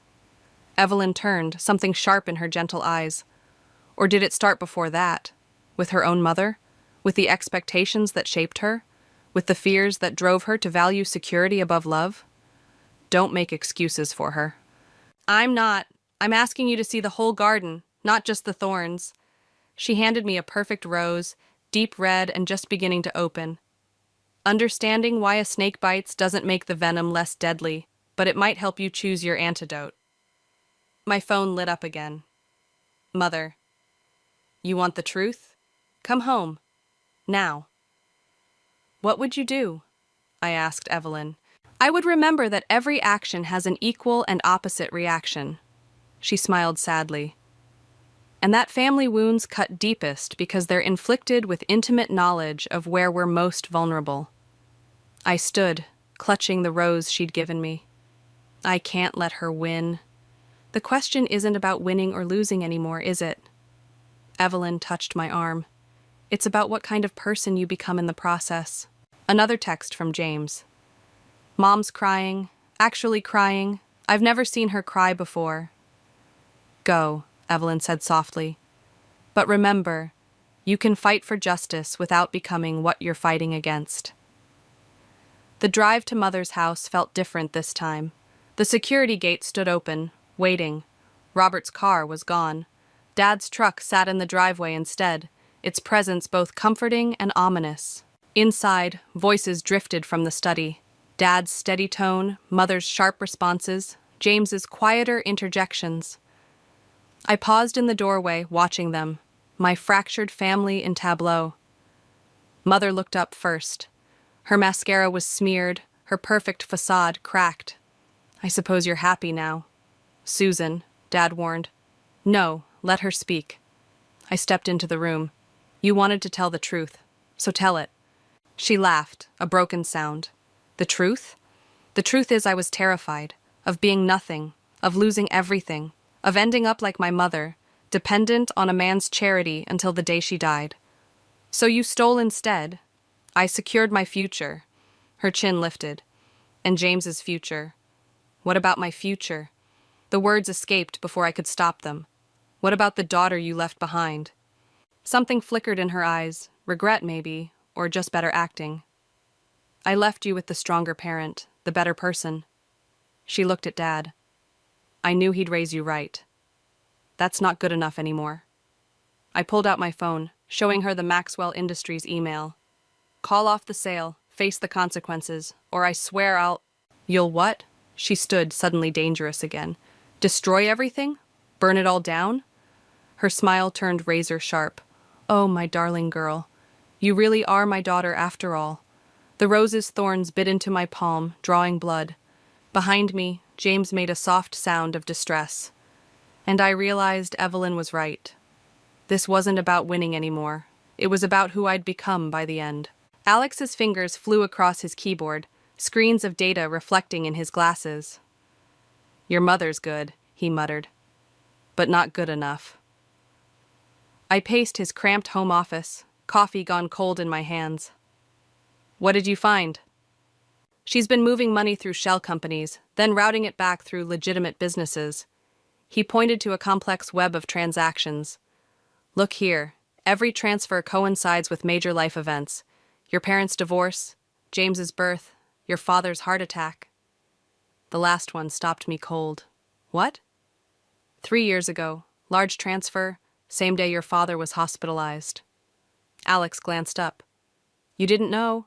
My coffee cup cracked in my grip. Dad never told me about any heart attack. Keep going. The pattern changes after that. Bigger amounts, riskier moves. Alex pulled up another screen. And this morning, she started liquidating assets, fast. My phone buzzed. Robert. Susan's gone. Took James.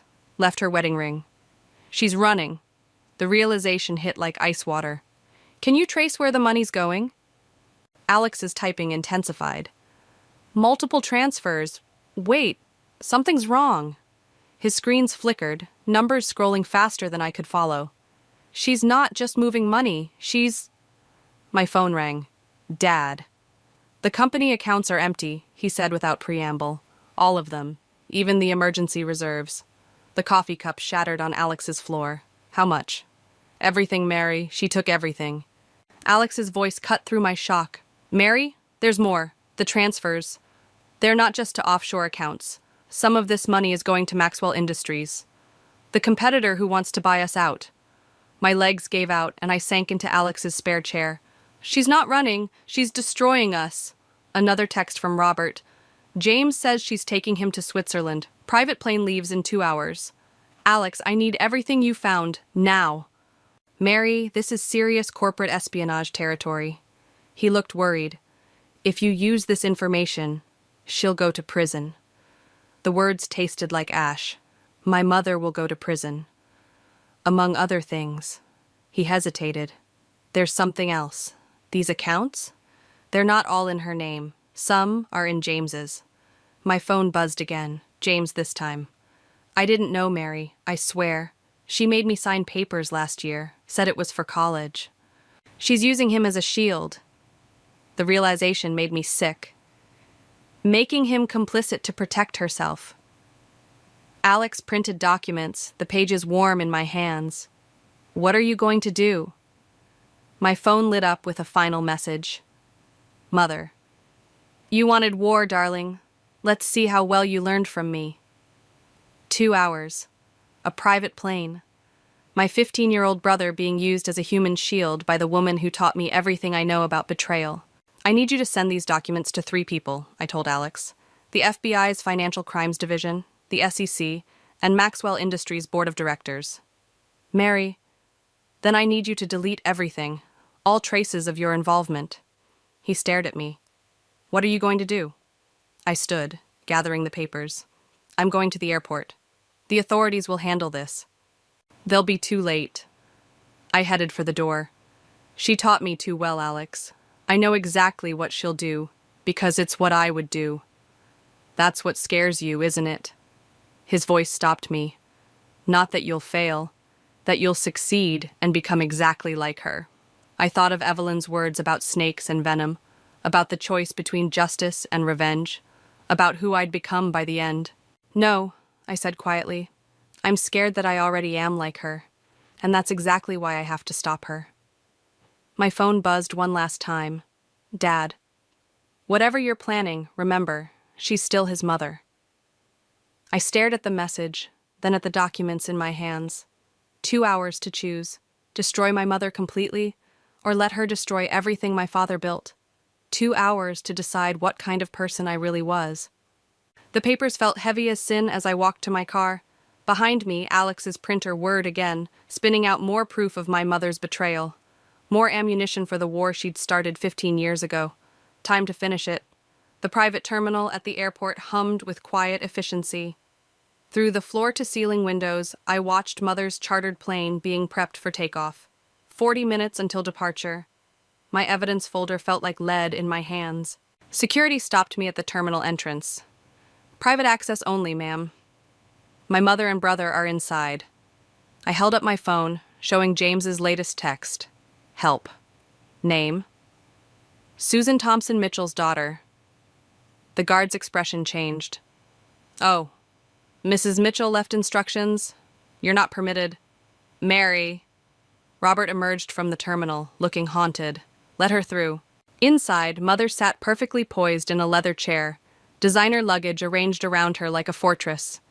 James hunched beside her, shoulders tight with tension. Right on schedule, Mother said, not looking up from her phone. Though I expected the authorities, not a personal appearance. The FBI is coming. I moved closer, watching her fingers tighten on her phone.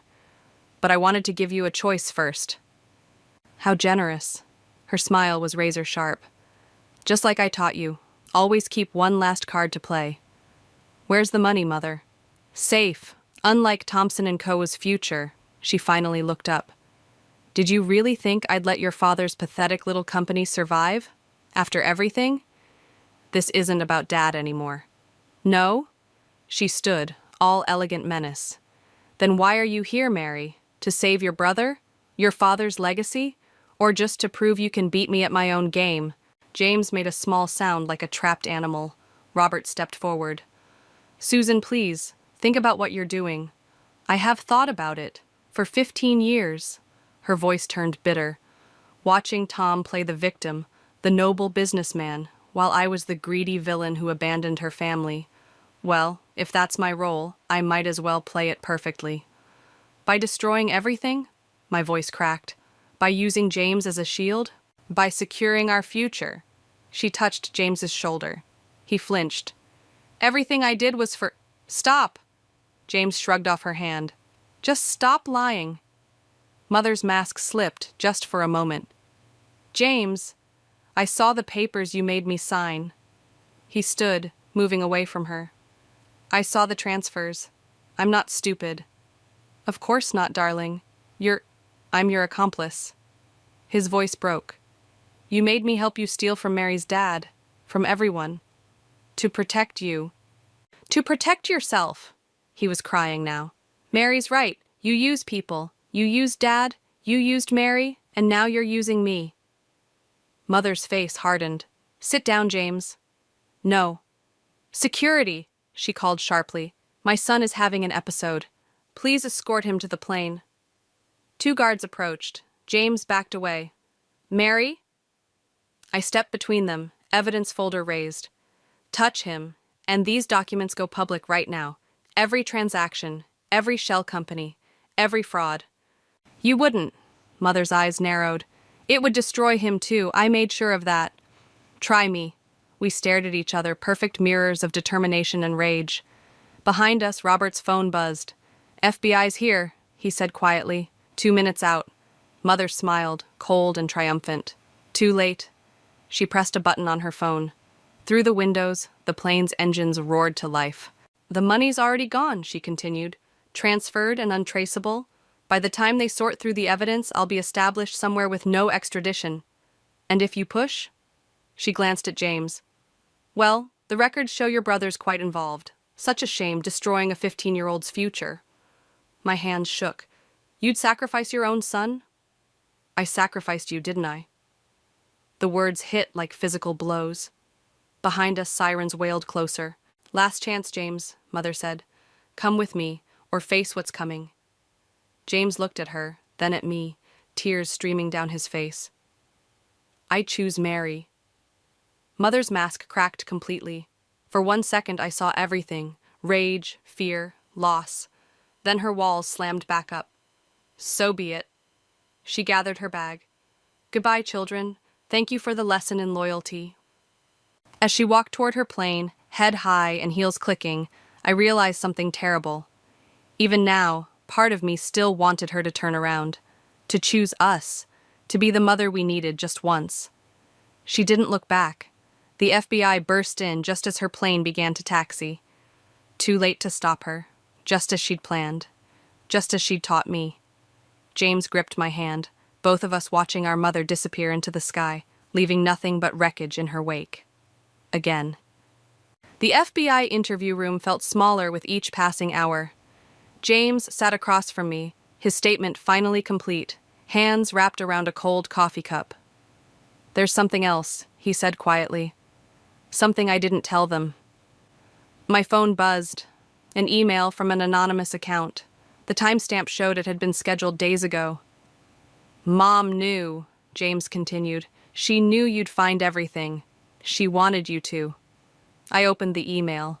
A video attachment and 3 words. Watch it alone. How do you know? James pulled out his own phone, showing me texts from Mother dating back months. She was testing you, setting up breadcrumbs, watching how you'd follow them. The interview room door opened. Agent Chen entered with fresh coffee. Ms. Thompson, we've located your mother's plane. It landed in Geneva an hour ago. She's not there. The certainty in James's voice made both of us turn. Check the flight manifest. Check the security footage. Chen's phone rang. Her expression changed as she listened. The plane was empty. Mrs. Mitchell never boarded. My phone buzzed again. Another email. Getting warmer. She's still here, I realized. This whole thing, the plane, the dramatic exit, it was theater. Your mother's signature move, a familiar voice said from the doorway. Robert stood there, looking exhausted. The grand gesture that hides the real play. I pressed play on the video. Mother's face filled my screen, recorded in what looked like her home office. "Hello, darling," she said. "If you're watching this, you finally caught up. Good girl. But you missed the most important lesson I taught you. Always look deeper." The camera panned to show her computer screen. Banking records, Thompson & Co.'s accounts, but not the ones we'd been investigating. "Your father's heart attack 3 years ago?" she continued. "It wasn't stress, it was guilt. He'd been embezzling for years, hiding it through the same channels I used. I found out, covered his tracks, and took the blame.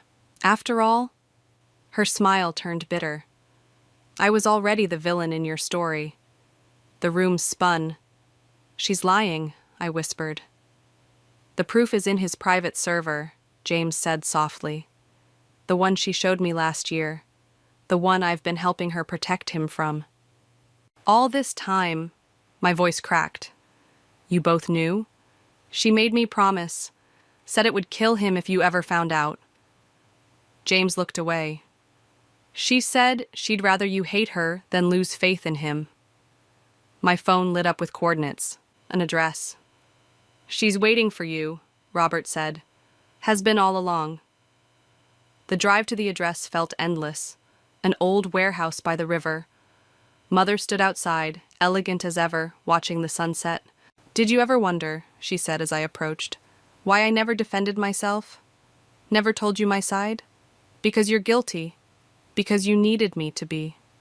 She turned, and for the first time, I saw real tears in her eyes. "You needed a villain to fight, someone to blame for everything broken in our family. Dad would never—" "Check his server. Ask him yourself." She held out a USB drive. "I protected him because he's a good man who made desperate choices, just like I protected you, by giving you an enemy to defeat instead of a father to lose faith in. Why tell me now? Because you're strong enough to handle the truth, and because—" She smiled sadly. "You've become exactly what I hoped, someone strong enough to protect this family even from itself. By becoming like you? By becoming better than me." She stepped closer. "I made my choice years ago, accepting the role of villain to protect the people I love. Now it's your turn to choose, truth or comfort, justice or family." My phone buzzed. "Dad, where are you? We need to talk." "He knows you know," Mother said softly. "The question is, what will you do about it?" The USB drive felt impossibly heavy in my hand. Behind us, police sirens wailed in the distance. Time for my final choice. "What would you do?" I asked. Her laugh was surprisingly gentle. "Oh, darling, you already know. You're your mother's daughter, after all." The sirens grew closer. We stood together, watching the sun sink into the river, two women who'd learned the same brutal lesson. Sometimes protecting the ones you love means becoming the villain in their story. Now I just had to decide. Was I ready to play that role? The USB drive sat untouched on my desk at Thompson & Co., next to the CEO nameplate Dad had given me this morning. His retirement announcement had shocked everyone except Mother, who'd known all along this would be his escape route. My office door opened. James slipped in, school uniform still on, looking older than 15. "Did you watch it?" "Not yet." I touched the drive. "Did you?" "Mom showed me last year." He settled into the chair across from me. "That's when I started helping her protect him. Protect you. By letting me believe she was the villain. She's good at playing roles." He smiled sadly. "Better than any of us knew." My computer hummed, waiting. Outside my office, I could hear the familiar rhythm of the company Dad had built, that Mother had protected, that now fell to me to preserve. "The FBI's still looking for her," James said. "They won't find her." I finally picked up the drive. "She's where she's always been. Watching, waiting, making sure we're okay." "Are we? Okay?" The question hung between us, heavy with everything we'd learned about family and sacrifice, about the roles we play to protect the ones we love. "Dad's upstairs," I said, instead of answering, clearing out his office. "Are you going to tell him you know?" My computer asked if I wanted to open the drive's contents, evidence of Dad's desperate choices, proof of Mother's sacrifice, the truth that would shatter everything, or maybe heal it. What would Mom do? James asked softly. She'd protect him. I ejected the drive without opening it, like she always has. And the company?